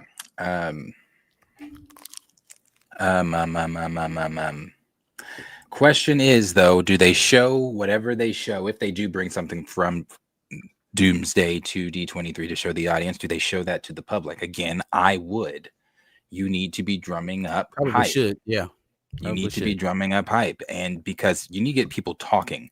I mean, yeah, people are. I'm assuming people are going to watch Chairs for 5 hours again, but I don't know that that's going to be enough. You need to get people talking because nobody's talking about the like post-credit scene from Fantastic Four, you know. So you need to do something that's going to get people going into Doomsday, Avengers, and next Avengers. Why wouldn't you just show him? I just doesn't. I don't understand that one. All this money for one movie or two movies. No cameos, no fanfare. A couple FaceTimes to Dominique Thorne, but that's about it. Well, let's stop complaining about these guys and start congratulating and celebrating what ideas that they came up with. Disney's Boy Trouble. Studio seeks original IP to win back Gen Z men amid Marvel. Lucasfilm struggles. Amid both Marvel and Lucasfilm struggling. Leadership at Walt Disney Studios has been pressing Hollywood creatives in recent months, multiple sources tell Variety, for movies that will bring young men back to the brand in a meaningful way. Young men is defined here by sources as ages 13 to 28. First, every film studio is looking for better ways to convert younger audiences into habitual moviegoers. Numerous studies show that Gen Z men in particular are a lonely, gaming-obsessed group who were hampered in their formative years by COVID-19 lockdowns, not the easiest segment to grasp. But what's surprising producers, writers, and other partners in the larger industry is that Disney has been calling for original concepts to lure the demo back to the movies. Minecraft, baby. It worked. It did exactly what you're trying to do right here. This is the same Disney whose multi-billion-dollar content engines, Marvel and Lucasfilm, what's that word? I'm looking at chat. SATED. It has sated men of all ages over almost 2 decades since the company acquired them. The sources say Disney has been, or maybe this is satiated. They've satiated men of all ages over almost 2 decades since the company acquired them. I don't think that's satiated. That's not how you spell satiated. Yeah, they just spelled it. Satiated would have an I. I was about to say we're missing some letters. Sated, maybe is what they were going for. I don't know what that word means. So, if you don't know what it is, then it was a typo.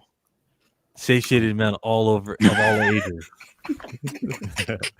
The sources say Disney has been seeking a new IP and pitches such as splashy global adventures and treasure hunts. Bro, can I just say Children of Blood and Bone was in their grasp? Lucasfilm had that, and they stalled and they didn't do it, and they lost it to Paramount.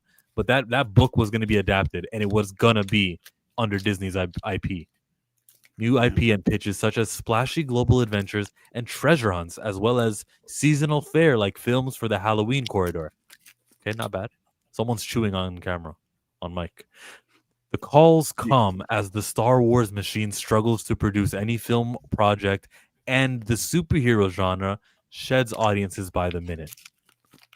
Yeah.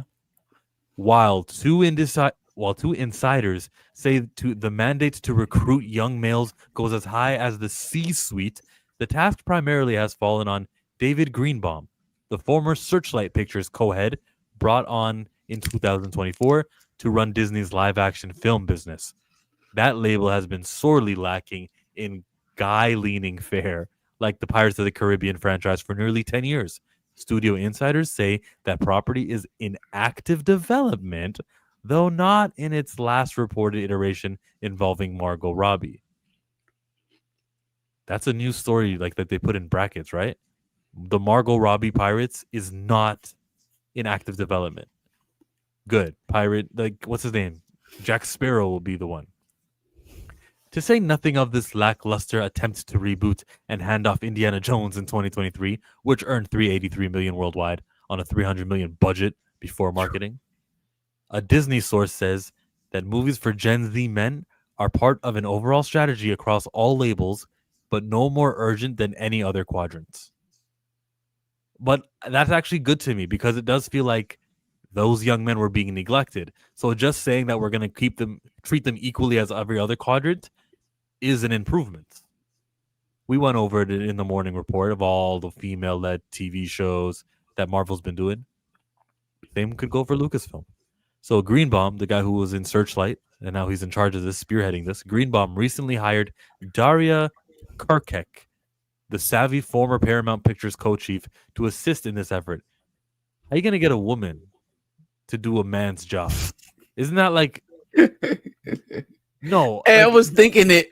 I'm like, so all this talk about, we gotta get the boy stuff back. Gotta get the boy stuff back. Gotta get the boy stuff back. Hey, Laura, come here. Like, yeah, I have boys, so I'll just ask them and run it by them.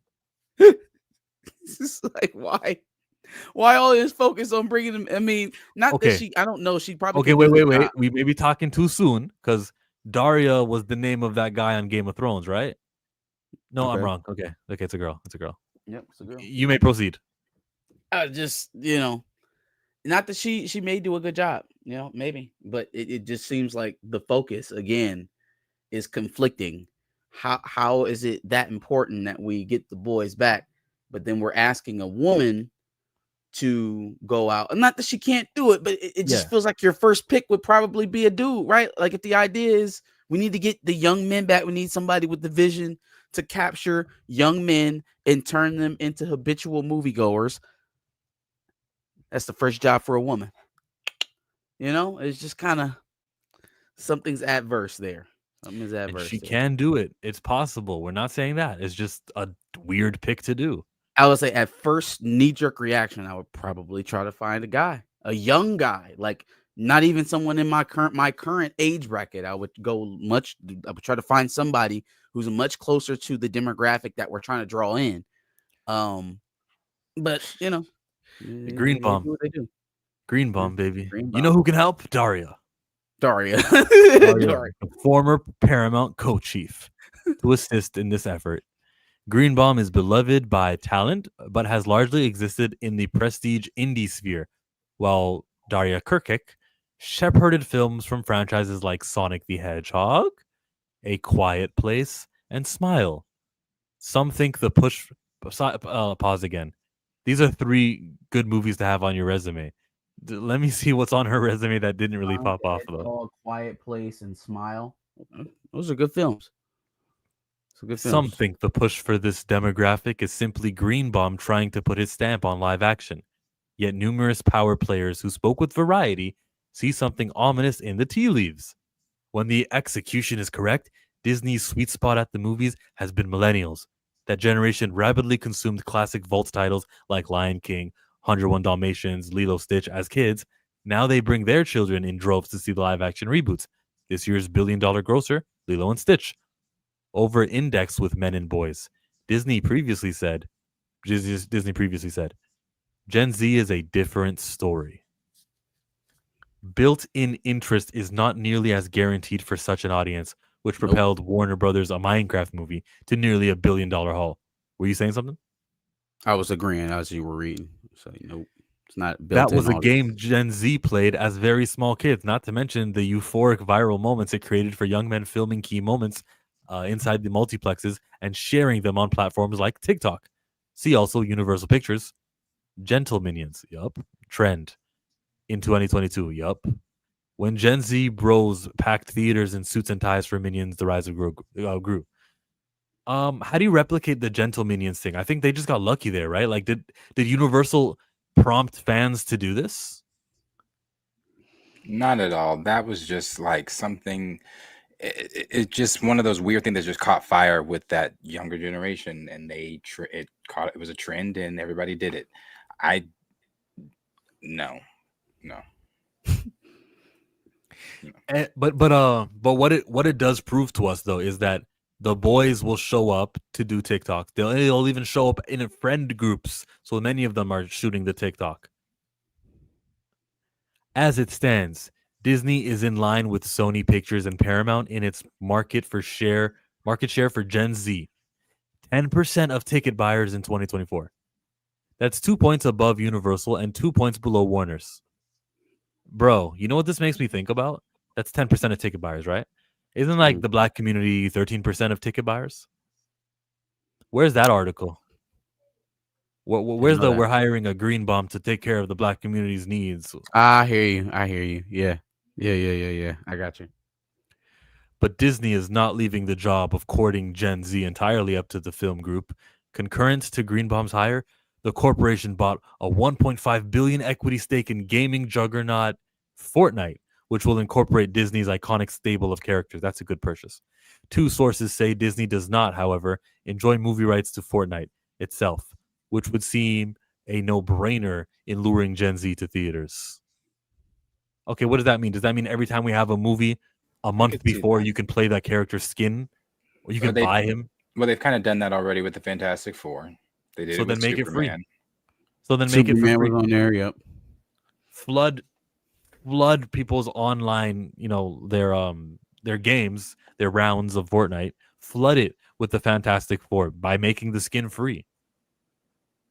Oh no, that's what they're not going to do. They're not going to affect the microtransactions. That's what gets these CEOs and these executives their pretty little bonuses. Microtransactions are about 50% of the game now. But they're the CEO now, trying to get the new skins. All right. If I battle pass, new battle pass, new skin, new emote, and there is no the play around doesn't exist. It's pretty much just pay for play. Hear me out. It costs money to put an ad at Times Square, at the bus stop. It costs money. So just think of it as, okay, we're going to lose money, but we would pay for ads, right? We're going to lose money. But these characters, the Fantastic Four, will all be holding their little Fortnite guns, go running around to all of these younger people as they play the game all month long. You don't think that's going to influence them or say, oh, yeah, this is a relevant movie. This ad I've been watching, this interactive ad. No, I played as Reed Richards. I want to watch him now. I believe you. And the way that they're doing it now, it has the same effect. Only you got to go pay $10 for the new battle pass. You got to get some V-Bucks or some or whatever the shit is on there. You got to get some digital currency to come play the battle pass to do it. And then you can get all the advertising. So they're really just double dipping. They're making you pay for the advertisement that they want to ship you. I think everything's worth doing once. So while it's ridiculous free, yeah, right, you do it once, you do the free thing, and then hopefully it will make the Marvel fans. I mean, I'm with you. The idea of the loss leader is hundreds of years old. Plenty of people have understood. You give something away for free to draw people in, they'll stay and spend more money. It's very simple economics. That's not how the billion-dollar company corporations think. The class of people we're talking about right now have thought about things for quite some time now. That's why everything sucks now. That's why everything is ultra consumerist, and the things that we used to love just for the sake of doing them feel a little bit off because they've cheapened in a way. It's just the way of the world. They're not going to, even if it were to net them more money, the way that they're making money now makes it sure that they get the lion's share of it. So they want things to keep humming the way that they are. The loss leader is gone. Bye-bye dollar menu.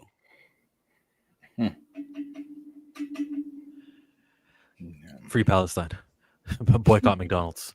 2 sources say Disney does not, however, enjoy movie rights to Fortnite itself, which would seem like a no-brainer to luring Gen Z to theaters. Yes, Disney was the unrefuted king of the box office last year. It will win again this year, with 2 films potentially grossing $1 billion: Avatar, Fire and Ash, and Zootopia 2. Let's not count our chickens before they hatch. You don't think Zootopia or Avatar have a chance of making $1 billion? Avatar is definitely hitting $1 billion. It's not even quite. And Zootopia should do well. I don't know what the first made. It should do well though. But let's not give them Zootopia so easily. What did the first one do? I don't know. You know what? This is a sub argument. Who cares? It's really just the person who wrote this opinion. Let's continue. It's not important. 4 movies from 4 Disney labels have grossed more than $1 billion in the past 16 months. No other studio has had one in that time frame. So it's staggering to rival studios and deal makers that Disney is looking to blaze new trails after years of being the envy of the town, having counted for so long on sure things from the worlds of Iron Man and the Jedi.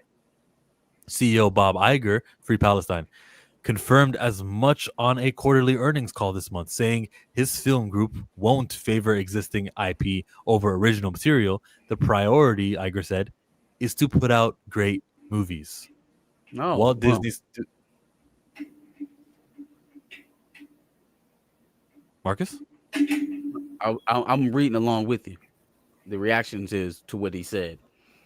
The priority is to make great movies. Like, oh, really? Interesting. Yeah, it is interesting. It's also BS because IP and famous brands do sell. So shut up. They're saying Zootopia 1 made over $1 billion. So That's why I said people loved Zootopia. maybe be a back-to-back whammy. I didn't know Zootopia had that billion. I okay. There's only what 50, 60 Check on movies. that rabbit's name. Hey, I cry every time I watch it. So Hey, I apologize to the Zootopia franchise. Yeah, it's a great movie. Iger said it's to put out great movies. That is not true. He also said that Fantastic Four is like an original IP, and not really. What? Not really. Anything that's Marvel, even Shang-Chi, like, you know, it already has that base. Not even to mention, fam. We know about 3 other Fantastic Four movies. While Disney Studios declined to provide comment for this story, this last little thing they wrote implies that they usually do comment and have input on their stories. Just saying. Shill media, that's how it works. Much has been written about the narrowing audience for superhero movies. The performance of Marvel's latest release, Fantastic Four, which aimed to launch yet another superhero franchise led by Pedro Pascal and Vanessa Kirby, failed to meet expectations. That's despite good reviews, a promising opening weekend, and the full attention of Marvel czar Kevin Feige. Star Wars has not produced a film in 7 years. A big screen adaptation of Disney Plus's hit, The Mandalorian, is coming next year. 7 years? 2019. Yeah, That's pretty crazy. Right? 2018. Was that 18? Was Rise of Skywalker 18? 19. 7 years ago. One top film executive at a Disney rival says every studio should be looking for originals as sequels and reboots continue to exhaust the culture, even if they're packing in moviegoers in the short term. I never thought I'd say it, the exec muses about the Magic Kingdom's boy troubles despite its gem box of iconic IP. The Magic Kingdom's boy troubles. I've never thought I'd say it, but it looks like Disney is going to have to start trying. This anonymous executive. I mean, yeah, sure. They said at the beginning of the article, duh.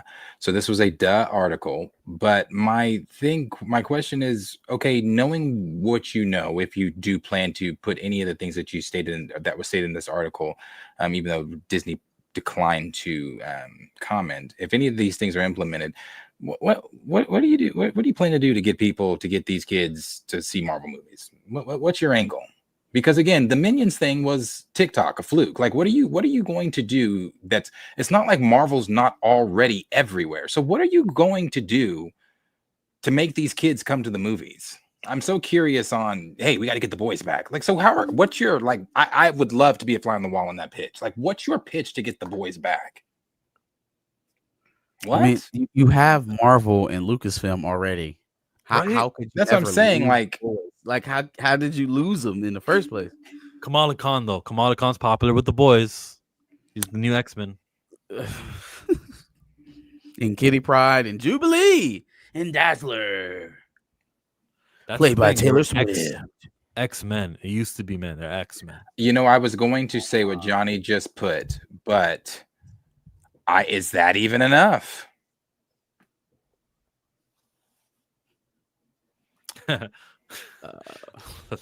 He said boobies. I guess you're 18 years old. You got a summer job. Yeah. And what are you gonna do? I don't know. Not put Mystique in her dress. Sexy up some of the other female heroes. I don't think There's that's what also- people are showing up to. That's what X-Men for. that's what I'm saying. Like, so because like, so So- what is it with Marvel? Because it's not. It can't just be boobies. Like, what is Carol gonna do? Like, blast Thanos with a boot? Like, what are we doing? So what are you doing to get the boys into a Marvel film? Cast Sydney Sweeney as Emma Frost. They Yeah, loved him yeah, some Sydney Sweeney. they do. That's true. Let You 'em from could Sydney you Sweeney. could lean on star power. She has the genes. That's you lean on star power. I don't know. Yeah, cast some sexy actresses and have them play roles. You know, see? Have some muscly men with hairy forearms. Do what you got to do, man. Very traditional with it. But like again with boobies, the young generation, what they have is you see Sophie Rain donate $1 million to the charity stream. Sophie Rain, the OnlyFans model. Boys have like where's that million coming from? Well, the boys. They're that audience you're trying to get. Do You cast someone who's an OnlyFans? Oh No, an But see, internet here, person. the only thing on my only we just pushback going with that, full because on I agree with what you just said. My only pushback is I don't even say it. she's- I'm throwing it out. I didn't say it. okay, I'm but not okay. standing on My that. only pushback to that was thrown out. That's out there. What is out there? Is she's naked. They're paying to see her. like what? So, Man. unless Wanda and the Invisible Woman have a makeout session and like I don't know, like what is All right. Livy Dunn, the LSU gymnast. Livy? Do we know her? Okay. Popular. People would go to the gymnastic meets, whatever they're called. We want Livy, and be all rude. And when I say people, I mean like that audience, that 18-year-old boy. Do you reach for Livy Dunn or whoever the next one is and say, you get to be in the movie for a little bit?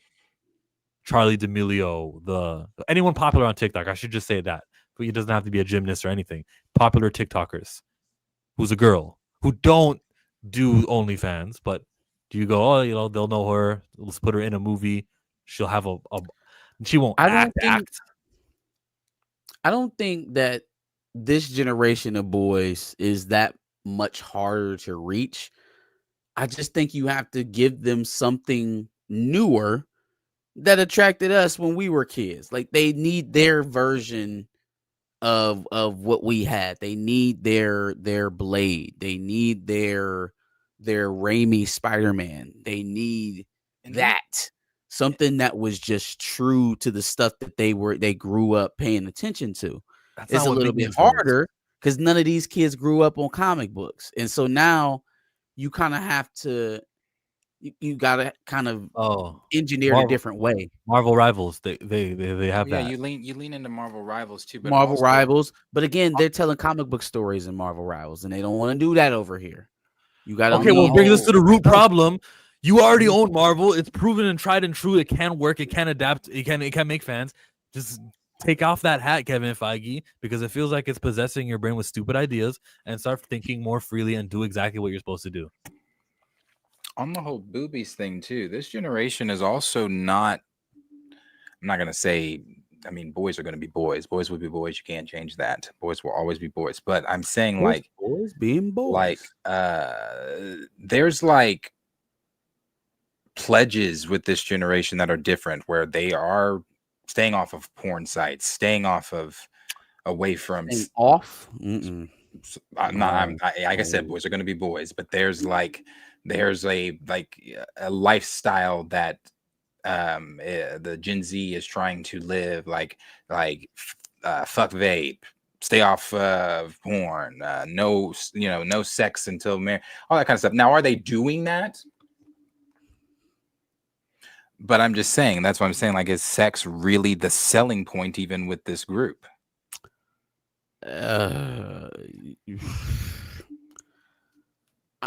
Yeah.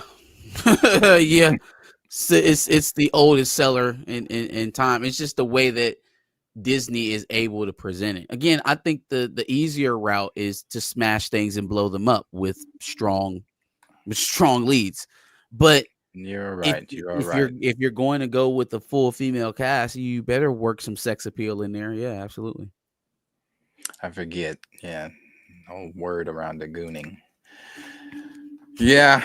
I forget. Hey, I'm telling you, you got Emma Frost in there with Sydney Sweeney. She in there start talking slow in a British accent. They'll come sit down for a little bit for sure. For sure. Oh yeah, it ain't the same goon like Plies. It's definitely a different definition for it now. Oh man, that's very right though. So I don't know, man. I don't know. I'm very curious what what they have pinned on the wall though. This is what's going to get the boys. Well, Daria hiring Daria from Paramount. Daria got it. Hey, all right. Daria knows how to get the boys. It really said that she will help assist him. Hey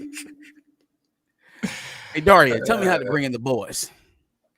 But she made some good movies though. She was part of some good films. Sonic is a good one. Smile is a good one. She has her name attached to some good films. Hey, side note, do you guys know the story about why Pascal is not the technical head as Sony anymore, and why they got this little funky little deal with Spider-Man going on? Didn't she throw a sandwich at Kevin Feige? No, she didn't throw a sandwich at him. He went to her like in the early days of the MCU and was like, hey, listen, let's work out some stuff. I want Spider-Man to be in the MCU. You all can use some Avengers. So this had to be around the first time of the first Avengers movie. And she said, aren't you the guy that used to get me sandwiches? Because Amy Pascal. Yeah, I knew it had something to do with a sandwich. Much longer. She's kind of like she's like a Kathleen Kennedy, right? And so Kevin Feige was behind her in a career race. He was a little younger than her. And so she remembers him as some punk on the lot. And now he's the head of what would eventually become the biggest superhero studio of all time. And now they have to pay out the ass to keep that relationship. And there's all kind of stipulations, and that it gives a little bit more context to why that relationship is so strained. Their emails got leaked. Yep. In the Sony breach. One of my favorite interviews with those two is, I believe it was for No Way Home, when she said she spilled some shit, and the way Kevin looks at her and then looked back at the camera. It's one of my favorite interviews with them. Apparently, she got booted out of Sony for that, because when they found out, we could have had Spider-Man for free, or we could have had the Avengers for free. Like without this $1 million multi-year agreement that's gonna go sour every 5 years and shit. You mean we could have had a cohesive universe where it feeds directly into Sony, and we could have just ate off of their success? And you told a man that he used to get you sandwiches? Yeah, you'll be president in name only from now on. You make no more decisions. Yikes. Yikes, indeed. Amy Pascal. Talk about a bad take. Yeah, Miss Pascal. What else is on there on the dock? The only thing we haven't talked about is Skeleton Crew and Demascus. What the hell is going on with Skeleton Crew? Why is that? When I saw that, because when I'm making the thumbnails, most of the time I'm driving from the building to the next building, and when I saw Skeleton Crew, I didn't even think about it. I went to Google, typed in Skeleton Crew, and then it hit me. What the fuck am I Googling Skeleton Crew for? Why am I about to save a picture to my phone for the thumbnail for Skeleton Crew? So what are they talking about? Aren't they getting season 2? It can't be. Skeleton Crew season 2. It can't be. I was watching Star Wars Meg, and she was giving her big update about the Mandalorian stuff, right? and just how cameo heavy season 2 of Mando's of Ahsoka is going to be, just like season 2 of Mando. It's going to be very consequential. We're going to still see some of the other characters that we've known, including like the ones we met in Skeleton Crew. Shut your mouth. Oh, wait. Let me rephrase that. I said something wrong. The characters from Skeleton Crew will continue and will be seen again in Dave Filoni's big crossovers. Not really Ahsoka, but especially his next movie. So I hope they grow up.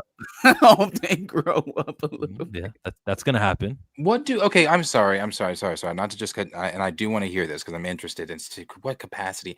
What do these children do? Are they what are they? Are they force sensitive? Are they smugglers? What do they do? They're just kids. Oh my God.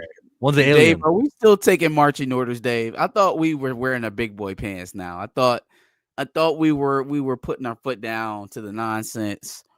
You know, we could just let Skeleton Crew characters die where they are. I don't think anybody's going to be too upset if we don't hear from them again.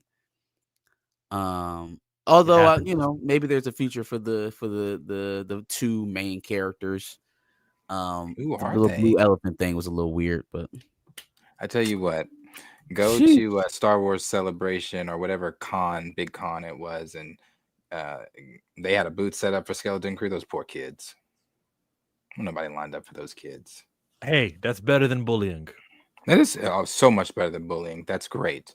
The fandom has just said, you know what? We just give up.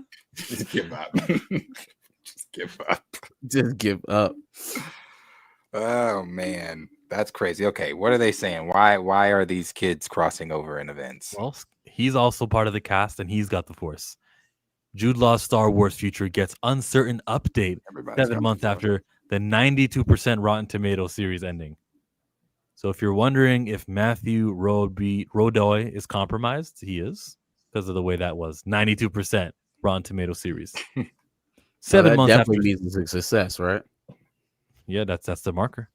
7 months after Skeleton Crew's finale, Jude Law provides an uncertain update about his potential future with the franchise.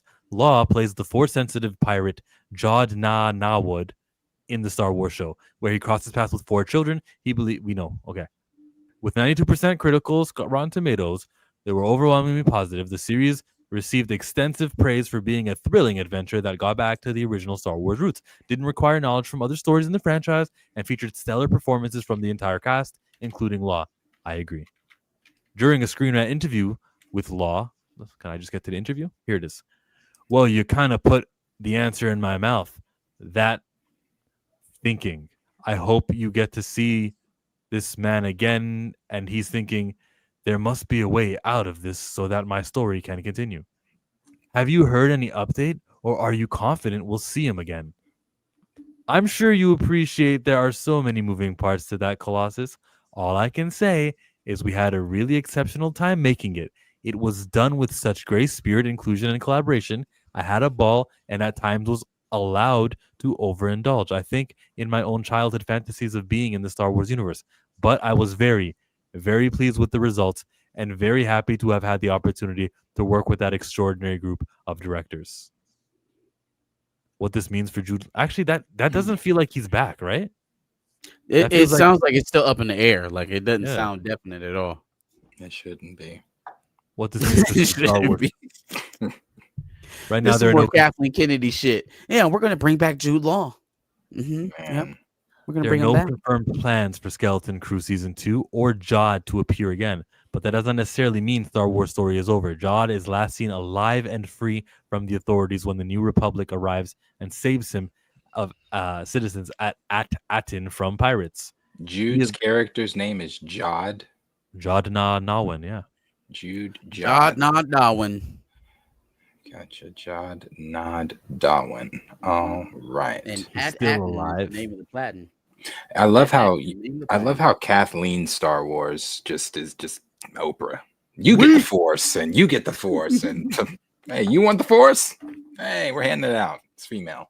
Everybody's Force sensitive, except even for if Finn.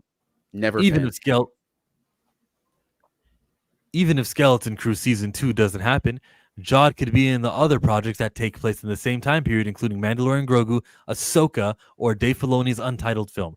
His history as a Jedi survivor and pirate could even prove useful in the fight against the Imperial Remnant. Our takes on Jude Law's comments? As someone who thoroughly enjoyed Law's performance in Skeleton Crew, I would love to see Jod again and explore how he adapts after his failure at Atten. It would be fascinating to see him caught up in the escalating conflict between the New Republic, the Imperial Remnant, and to see him interact with the other Order 66 survivors like Tano. At the same time, Jod's story and overall narrative of Star Wars Skeleton Crew does feel complete by the end of season 1. There's definitely more that could be done with this character, but it does not feel essential given the satisfying conclusion to his arc. Okay, man. That article was supposed to be more. I didn't think it would be like that. I'll tell you what, the more and more and I think we say this every time, and I don't know, the more and more they do more spin-offs and more survivors, it's like, is Order 66 a success? It sure wasn't. Like, it just seemed like a kill fest. We didn't count. We didn't check the roll call. We didn't get. All right, I got the list of all the younglings. Got the list of all the Jedi. Let's count and check all the bodies and make sure and see who we're missing. That never happened. It was just like, all right, kill everybody you can see. Don't worry about who escapes. We'll just act like they're dead.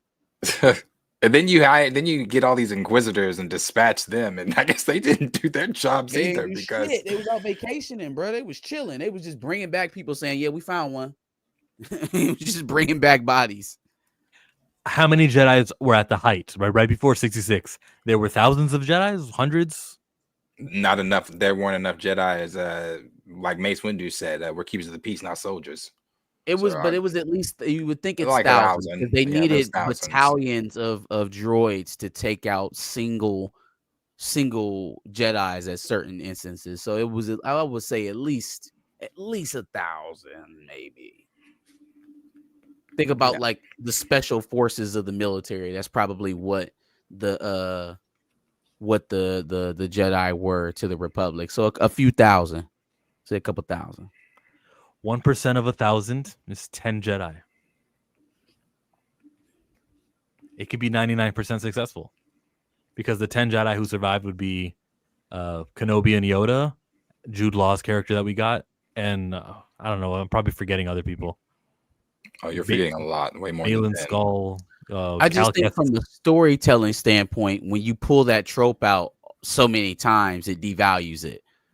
Like when we found out the first person survived Order 66, and then there was the second, and the third, and the fourth. It's like, all right, well, now it kind of reshapes how that story was told.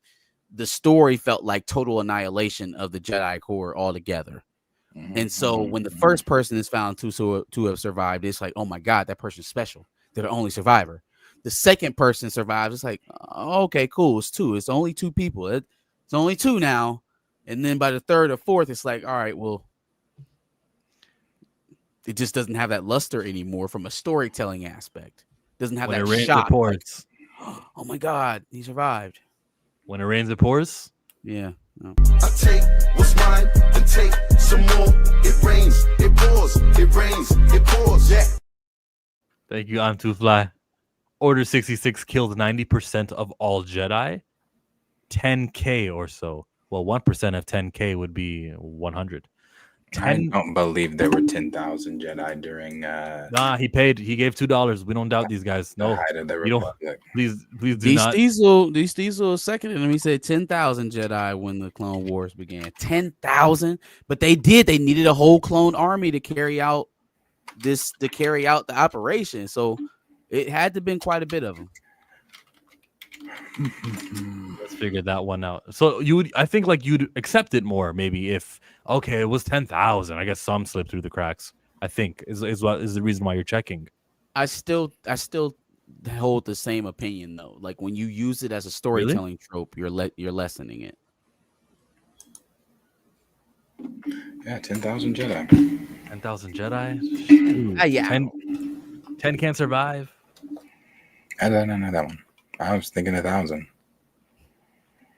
Yeah, 10,000 Jedi. That well so often then, like maybe space it out a bit so it still has its shock value a little bit. Quinlan Voss is someone, and he had the Underground Railroad. He did. So we can count, like, if it was successful, we can count an extra 30 right there. Well, that's why I said there was a lot more than 10, because in the Obi-Wan show, when he found it, on that wall was all of the, and there was a lot of names, the list of names that they had helped. So, yeah, I don't know. Again, love Star Wars. I just need them to figure some shit out. Of course. But The Mandalorian Grogu is directed by Jon Favreau, and he's had our back. I'll check out that movie. I hope they rename it. It's not too late because it's such a plain name. Yeah. I'm telling you, if he comes in here goo goo gaga, and I'm gonna pitch a fit, because I'm not talking like, I don't want him at the end of the movie to say, You're gonna be like, Din. Yeah, Din Djarin. And I'm be like, no, I'm done. He's been 2 for 7 years. No more. You said that's the one part of the lore that they chose to keep sacred is how Yoda's species ages, huh? Yeah. The one thing we gonna keep accurate as hell. Yeah. No, Grand Regent Bag, he has not talked. He's not going to. Hopefully he does, though. What do you think about Starfighter, the Sean Levy film with Ryan Gosling and Ray? Apparently, he's worked with VFX. That's a capable director. Let's do it. Even with Ray in it? No, I don't want that. But the whole movie is not Ray. It's Ryan Gosling's character. We also don't know how much she's going to be in it. It is Daisy Ridley. She is there, but they say they didn't. How did they word it? She's there. Dang it! I don't want to misword it. How did they word it? She's there. They akin to Obi-Wan franchise. Guy, I forgot what they said, but she's basically no. But I do remember the Obi-Wan comparison, though. Yes. Flagship character. She's their space Jesus. So that's what they love, and they love her. So I don't know that she, hey Daisy, you want to come be in Starfighter for a second? She's like, oh, I don't know about a second. You're like, oh, okay, and we'll get you in there. I don't know about a second. Maybe a full-blown cameo would do. They're like, oh, okay, we got you. She's like, but I'm gonna have to do some really cool Force stuff, like juggle rocks, like I did at the end of 8. They're also talking about Patty Jenkins' Rogue Squadron is reportedly back in development. If they tell that one more time, I'm so sick of hearing that. It's always back in Rogue development. Squadron shit. With the Rogue Squadron and the Taika Waititi Star Wars film, can we just cut it the fuck out? Cut it out. What's going on with Shameik? Well, Shameik Moore posted this on his social media. He's in a voice recording studio. He's at the booth. And that reveals that he's begun voice recording for Beyond the Spider-Verse. Somebody commented and said, make sure he ain't in nobody else's. You'll never be alone. Recording by yourself, buddy. Oh, shit. Romance is for you. The internet is so cruel. Sit down. You say your lines, and then you go sit down. You don't talk to nobody else. This one says, please keep him far, far away from any woman on set. You don't go talk to Haley. You don't go talk to nobody else. No gooning. Oh, that's funny. So when does this one come out? 2039? When is this one? It's got pushed back, isn't it? Oh, I hate this. Someone said, the hate is just because he's a black man voicing Spider-Man. Let's not delegitimize actual 78 people agreeing. That's because he's verified. That's why. I think if he didn't have so many of these awkward moments with the female co-stars, I think it might think it Yeah, might but have don't been invalidate 2024. actual calls of racism and like awareness and things like that with bullshit, because that's not true. That's not because he's a black man voicing Spider-Man. It's got a lot to do with his actions. It'll be the 20-second comment. Let's Soul 1 million know that.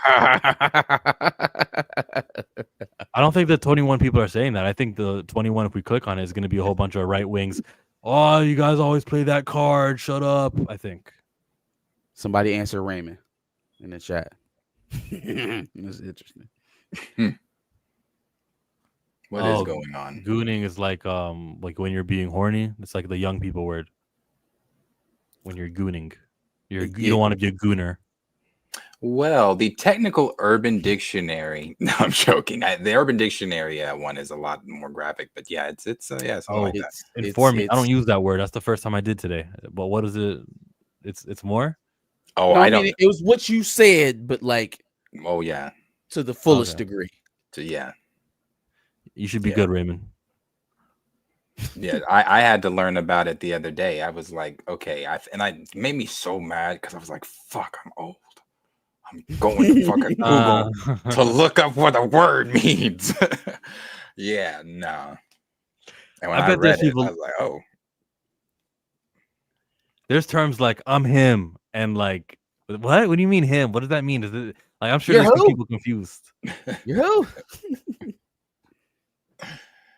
Yeah. I saw a video on my feed and it was Chris Rock's brother, and he was explaining like when someone says, "I don't know you like that," or "Yeah, I'm good, but I'm not good like that," and white people are confused. What does he mean like that? What does like that mean? And if you're black, you get it. That was a good little comedy sketch. It's like when they asked Candace Owens. I said, "God is good, amen."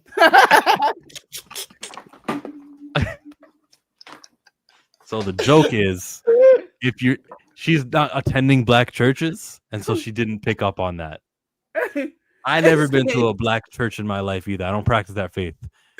I did know that God is good all the time, but like I learned that pretty recently. God is good. Amen.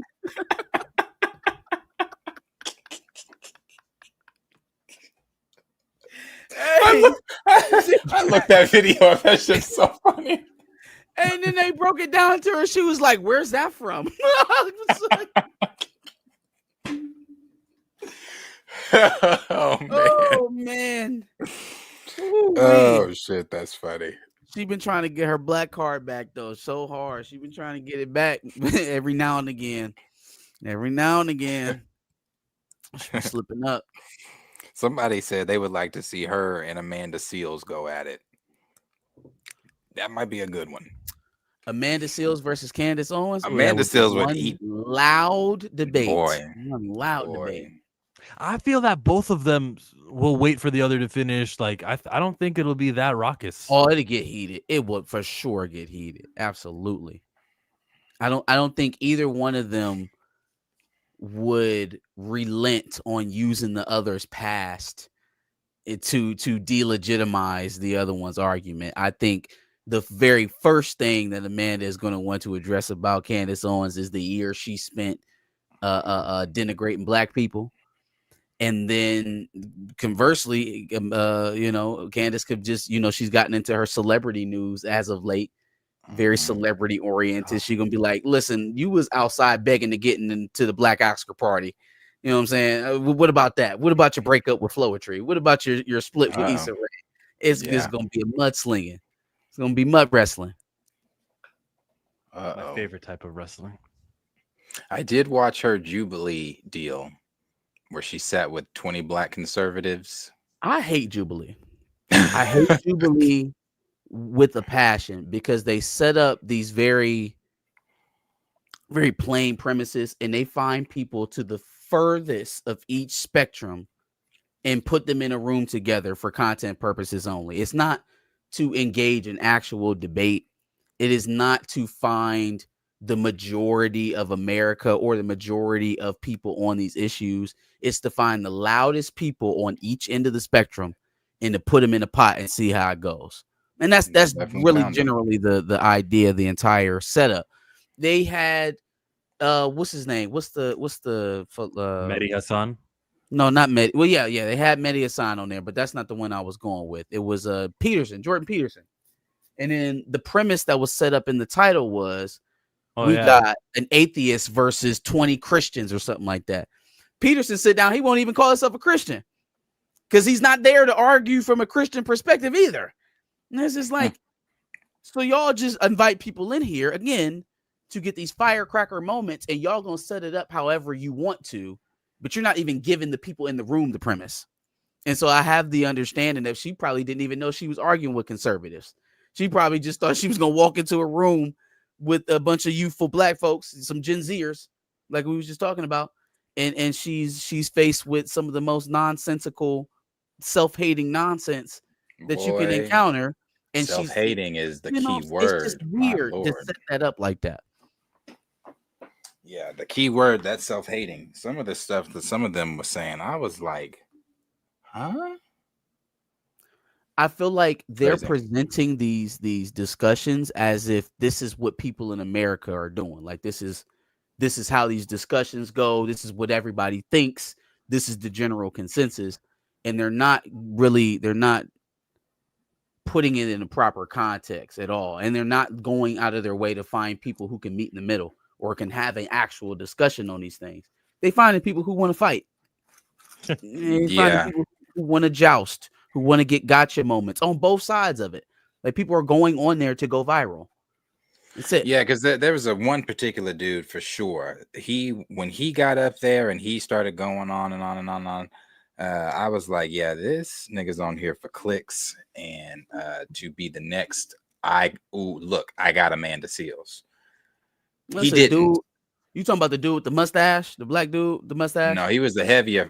He looked Bubba Bass, heavier set black. Oh dude. yeah. Okay, I got you. I know him. I seen the dude with the handlebar mustache on there is talking about black degeneracy and it's the culture and we don't respect this and we don't do this. And then you get a picture of Buddy's family, and you see how much holding down the black community meant to him. You know what I'm saying? How uplifting the black community and keeping and up, building from within and all that other stuff that he was talking in front of in front of Amanda Seals. And we don't really live that. We talk a whole lot about what the black community needs to do within itself. But then, we go do other things to go build up other communities. It's just. Anyway, one of the angles that one of them had taken, what do you say?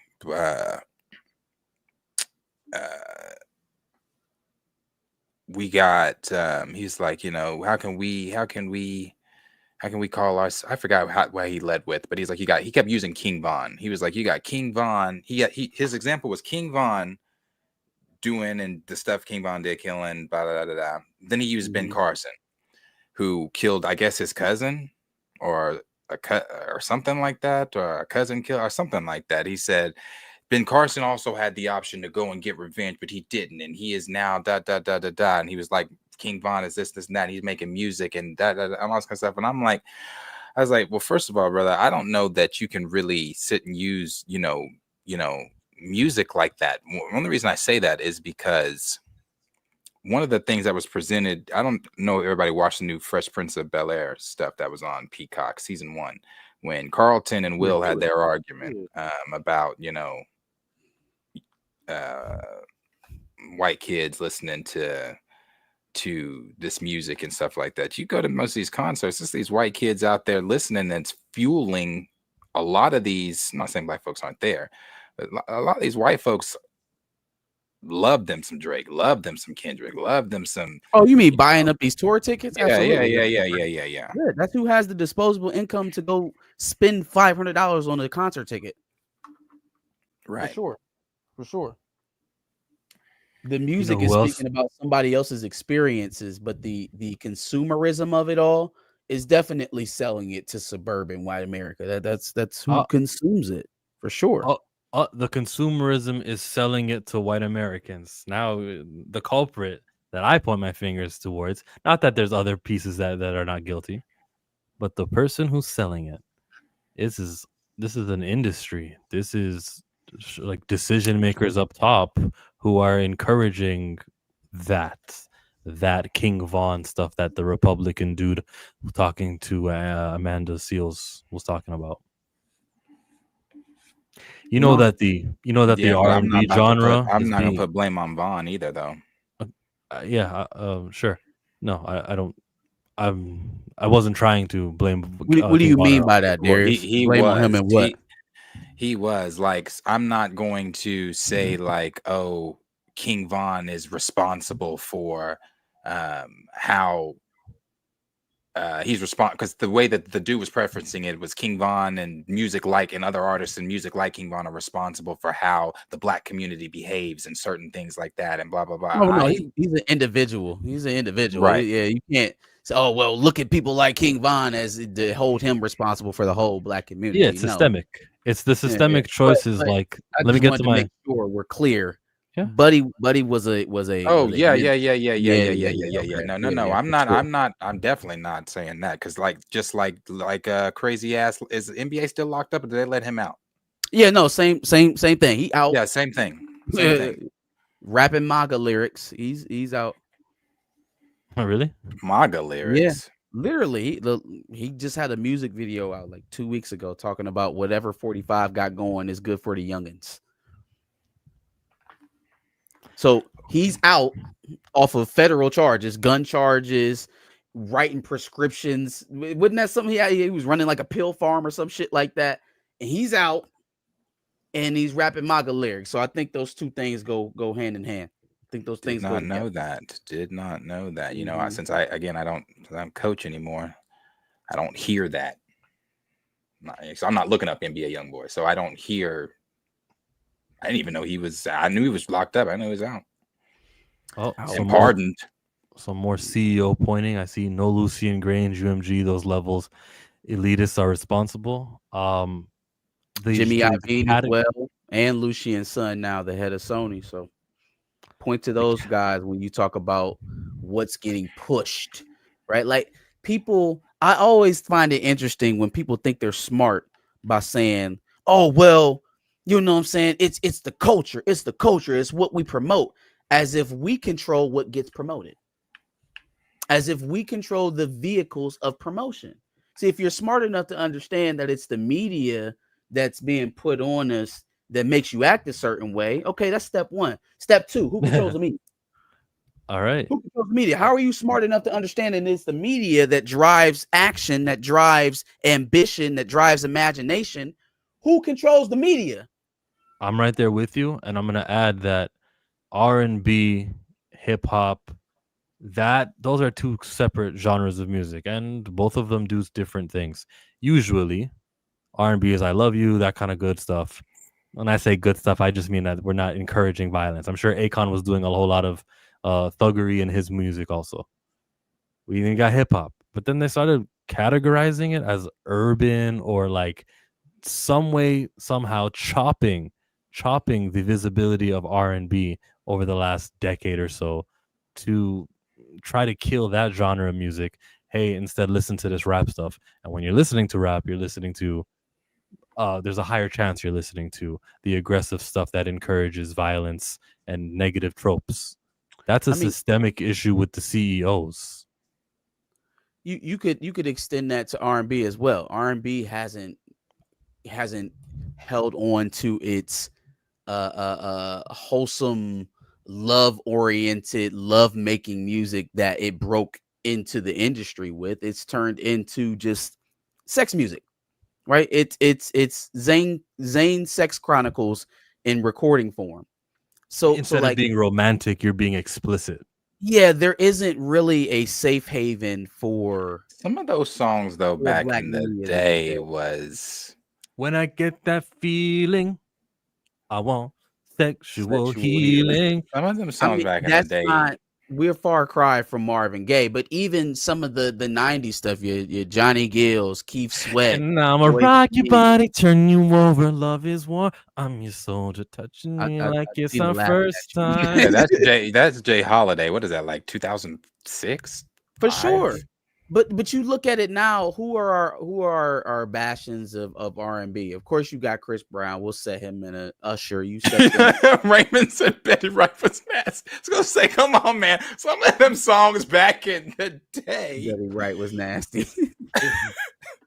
It's Jacquees. It's less names. Yeah, and there the you names go. aren't as big. Jacquees is Givion's a good one. He's a bastion from the past. But none of them are reaching that R. Kelly status. Mm-hmm. Usher. I mean, You Usher's need still Frank around. Ocean back. Where the fuck is Frank Ocean?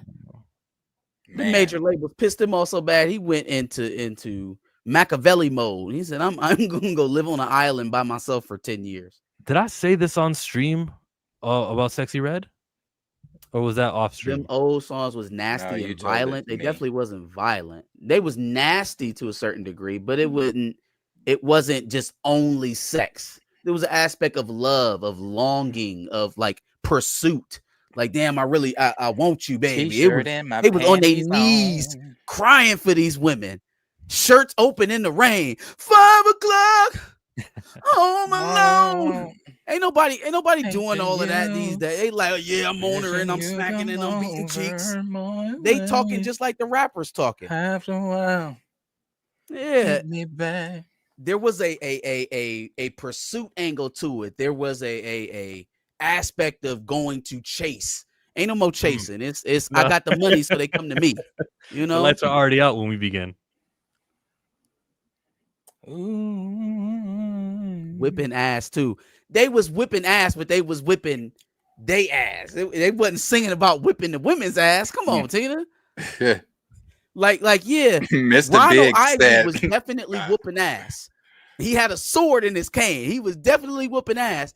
But when it came to the women, y'all contagious. You know what I'm saying? It was I don't know. He said, compartmentalized. That was after he found her creeping. Walking. Well, he still. He said, That's after he found her creeping. That was a he different said, circumstance. told your ass to get to walking. Yeah. Yeah, she definitely got that cane after old boy left. Omarion and Remember B2K. Brooke Valentine, of course, Torian, with the girl fights. Ladies do R&B also. Mariah Carey. Yeah. Yep. Yeah. Now I will say that they've hung on to the emotional aspect of R&B a little bit more than the men have, for sure. Your Summer Walkers, SZA. Fantasia. See, some of these women crazy too. SZA gonna blow up your shit. You know what I'm saying? SZA wants to murder you after you break up with her. Is Janae she? Asma gonna bust the windows out. Janae Aiko want to fuck you up too. You know what I'm saying? Like there is definitely a level of toxicity that has risen in R&B in general. Keisha. What Beyonce had? Was it Lemonade? What song was it where she had the bat in the music video? I think that Lemonade. dress. But that was after Jay-Z, you know, had his little spat. You know what I'm saying? I Yeah. think everybody gave her a sabbatical on her sanity. We kind of overlooked all of that. Yeah, until she took him back. It's like, Mitch, what was the point?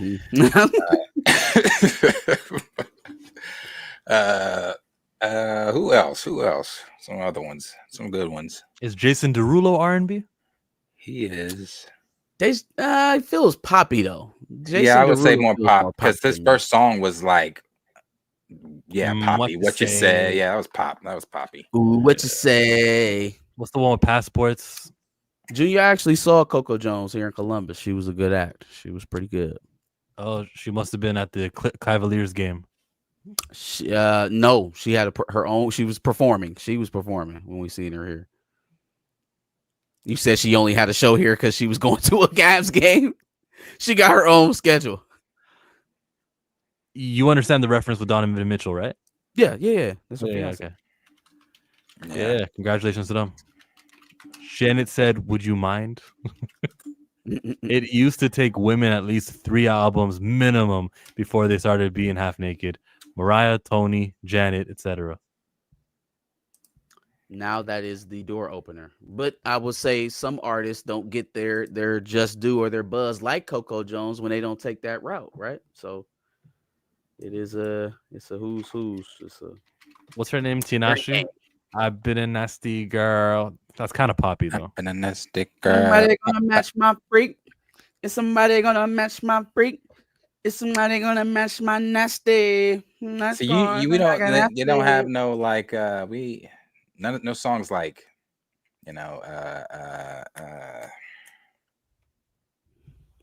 hello, I'm calling to speak to Barbara.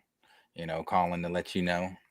I found your I found your name, your number in my man's pocket. That was I don't know that reference.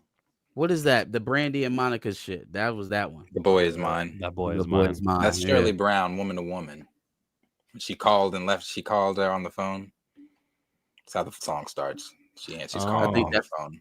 Little beyond the pale for chill. If his daddy wasn't playing that, he probably don't know nothing about that. I may not have seen that music video. No, probably heard the song. I don't even know if I've ever seen a music video to it. I don't think there's a video. I don't think they were making videos. Yeah, probably not. I don't think they was making videos. You know what I learned? That Tupac Hit 'Em Up was a song. Don't look any further. Like that's actually a song playing the dun doo doo doo doo doo doo doo doo doo doo. That's an old song. The Dr. Dre just listened to that today. Were you the hit 'em up one or the old one? No, the Pox. Yeah, Pox. I used to say that's my favorite. That's the best rap diss. No Vaseline's up there, but like through time, Kendrick Lamar, both Euphoria and Not Like Us, but Not Like Us, I think is the best. Drake has made sure that Not Like Us will be in the top 3 of diss tracks all time. Like if it wasn't already there, right? Just off of the amount of plays it was getting. I think Not Like Us is just more catchy. It's obviously great diss, but I think it's more catchy. But Euphoria is a masterclass on how to diss somebody. Euphoria that's that, man.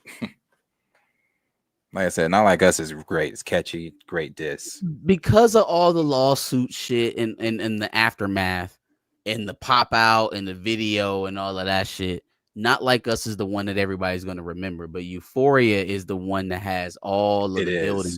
It is. Superpowers getting neutralized. I can only watch in silence.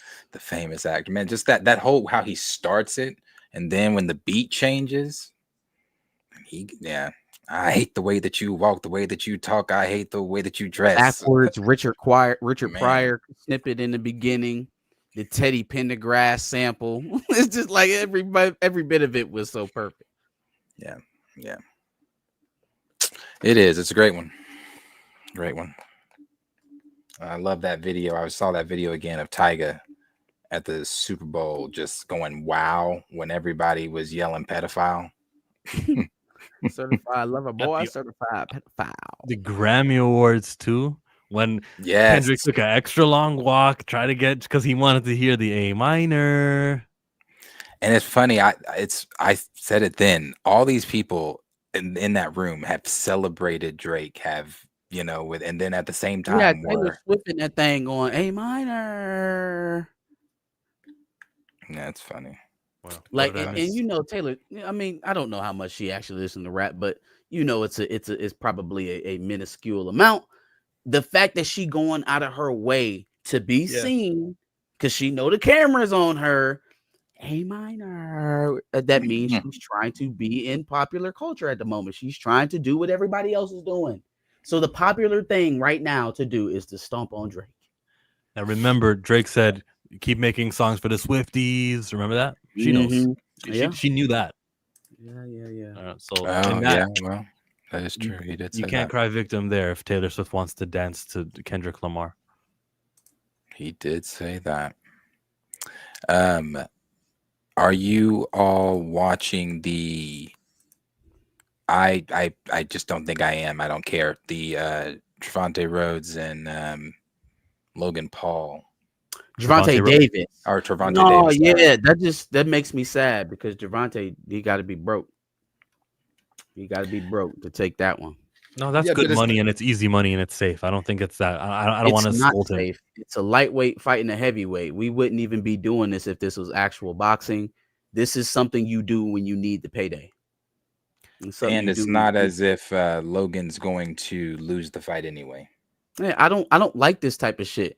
pay me to take a reputational hit. No, my nigga, you need better I money think that shit management. is- Stop I taking think that dumb shit is fights dumb. to shore up debts. This You was know- why I got mad at Floyd for doing the same exact shit. It's poor Although money that management. fight was on Netflix and it kept freezing, I could only watch it, every other minute. I was very pissed because I was like, that is not what Don't I come out here expected. talking tough to all the actual boxers that you be putting down, and then like, oh, but I'm gonna take a fall to Logan Paul for a check. Come on, man, don't talk no more money talk to me. Oh, you think he's gonna fake it and he's gonna like take a fall and lose this match? They don't hire these guys yeah, to he's lose. not- Yeah, I think it's They something don't in hire like these guys to take L's. Logan's like deal is I don't think he's not gonna lose that fight. Yeah, no, he's not. Logan They Paul not or Jake hiring Paul? these dudes to lose. Logan. Damn. Jake. Which way? Which one's the shorter, fatter one? Oh, Who's the it's younger? Jake. Who's the If younger? it's Jake, then I thought it was Logan. I thought he was Who's the fighting younger Logan. brother? Oh, well then Jake this is younger. This is definitely Okay, then it's that one. Yeah, that one. definitely a sham. At The least you younger had brother. at least a little bit of competition if it was big Logan. I think it's Logan. You sure it's not Logan and I'm Javante? pretty sure it's Jake. Let me check. I think it's Jake though, because Jake is the one with the beard, ain't he? Yeah, Yeah. that's the younger. That's the young Yeah, boy. that's He's him. He actually was the one on closer the to poster. Javante's size than Logan is. Yeah, he was the one on the poster. Yep, it's Oh him. man, then it's definitely fake. It's definitely fake. Yep, it's him. Oh my god. Ryan Okay. Garcia voiced his opinion on the upcoming Jake Paul and Tank fight. Boxing is officially the WWE. Well, there you have it, folks. It's a Fitz 2 holiday. Nothing. There's nothing like a Jet 2 holiday. Jet 2 holiday. I don't even know what commercial they got that shit from. But they've been Nothing wearing it beats a out. Jet 2 holiday. A Jet 2 holiday. Oh man, that shit's funny. Super. Payback, homie, I'm bringing CA back, and I don't do button-up shirts or drive Maybachs. All you Bucks thoughts. J and B played everyone. B made an album out of him cheating. J made an album saying he messed up. Then a collab album with them back together. All right. I mean, so they definitely milked it, right? But like, But it was real. it was I think real. he's implying it All was that shit scripted. happened. This All shit right. happened. I don't think they scripted the elevator and all of that shit. Nah, bro. that wasn't shit was real. scripted. That shit was real. They just milked the bad situation.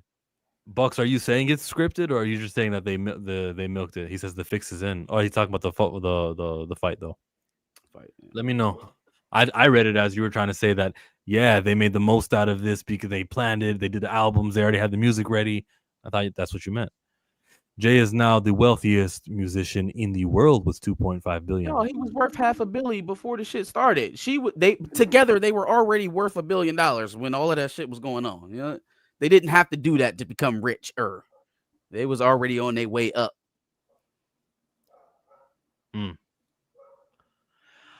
We got peace. Milked a bad situation. Something was wrong, and they clearly weren't going to split up. So it's like, all right, let's try to make some money. Buck says not scripted. Gotcha. Power couple. Why not? Peacemaker season 2 is out. Yeah, I didn't know if we wanted to share that. I mean, it's all over Twitter, so if you get on Twitter, you'll see it. I don't even think people care no more, y'all. Y'all see the views and slid But way but down. if they were here watching us, they might not have had a chance. Do we Spoiler want to alert. show it? I mean, you Yeah. guys see it. Go ahead. It doesn't Peacemaker matter. I thing, know. go ahead. And just like that, hashtag Peacemaker season 2. You got Mr. Terrific up top left. You've got Superman. That looks like green. You know what I mean. Everyone who was there in the Interesting. finale of season 1. Nope, he was in this universe the whole time. Retcon. Big ass retcon. Because I was about to say, literally, they were talking about the other folks. There's Well, so how dialogue did they there. explain the whole Shazam stuff then? The stuff that happened at the end of Shazam, the agents from Peacemaker. You Weren't just they pretend it didn't the happen. end of Shazam? Just pretend it didn't happen. Okay. Hold on. There's dialogue. Yeah, I'm trying to find the one with dialogue between. Finances the Justice Gang. With me. We probably are gonna get flagged for this, but like, do all three of us don't care or what? I'll Well, play it. there might They be call some that people. little super chat money. Yeah. Darius, you object or you? I'm just saying there might be some people that might, but maybe not. Maybe not. Maybe not. Maybe not. I don't know who's all trying to watch Peacemaker. All right. Here's the one, the little 14 seconds for the dialogue of the Justice Gang at the end, though. And I also sent you that up close deal with Supergirl flying. Damn, what the hell's wrong with my mouse? Okay. Whoops. Okay, Supergirl flying. James said she's not on the team. Neither is Superman, obviously. They just help like Omni-Man. It's literally invincible. They help like Omni-Man. It's just invincible. Invincible. Oh shit. And then the other one is the dialogue. I don't know what they said, Cool. but it's Probably not Maker. replacing whatever Aquaman and Flash said. The DCU versus the DCEU. All right.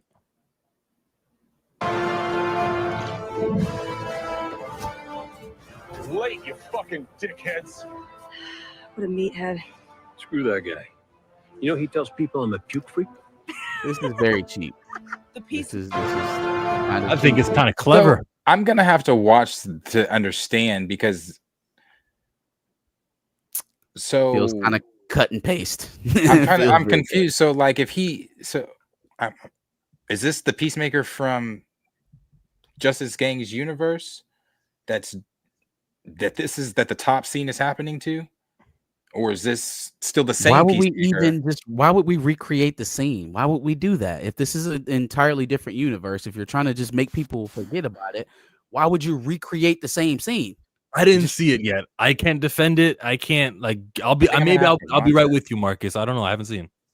I'm just confused because I'm confused obviously because I haven't watched, but I'm just also confused why this scene, because is the top Peacemaker with the new the current Superman, is that universe's Peacemaker, or is that why is he meeting them in this scene? I'm so confused. Do you know that the season 1 finale was the scene in the bottom? Yes, yeah. So, but I don't understand how they're there in place of them then, because if he's supposed to be breaking into a new universe, yeah, that's the thing. That's the confusing part. If he's breaking into a new universe, Trust me, bro.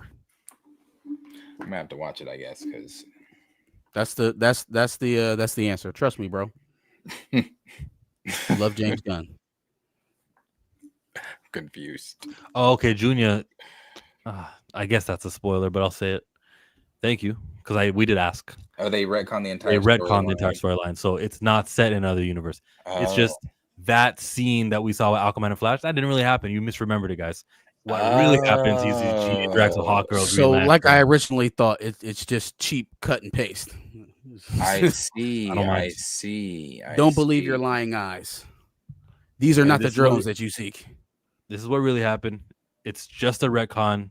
Gunn already said. All right. I actually respect that because I know the conditions that the universes were in and new management. I get it. I understand it. Her We are wings in the looked great 30s. when she It's time landed. to wrap this up. It's time to wrap Yeah. it We'll up. wrap it up before we talk about. Someone said Mandela effect. LOL. I don't think anybody cares, dog. 38. I think we're Which were one up. is it? Who is it? Which one was it you were pulling? Culture Made Channel. No.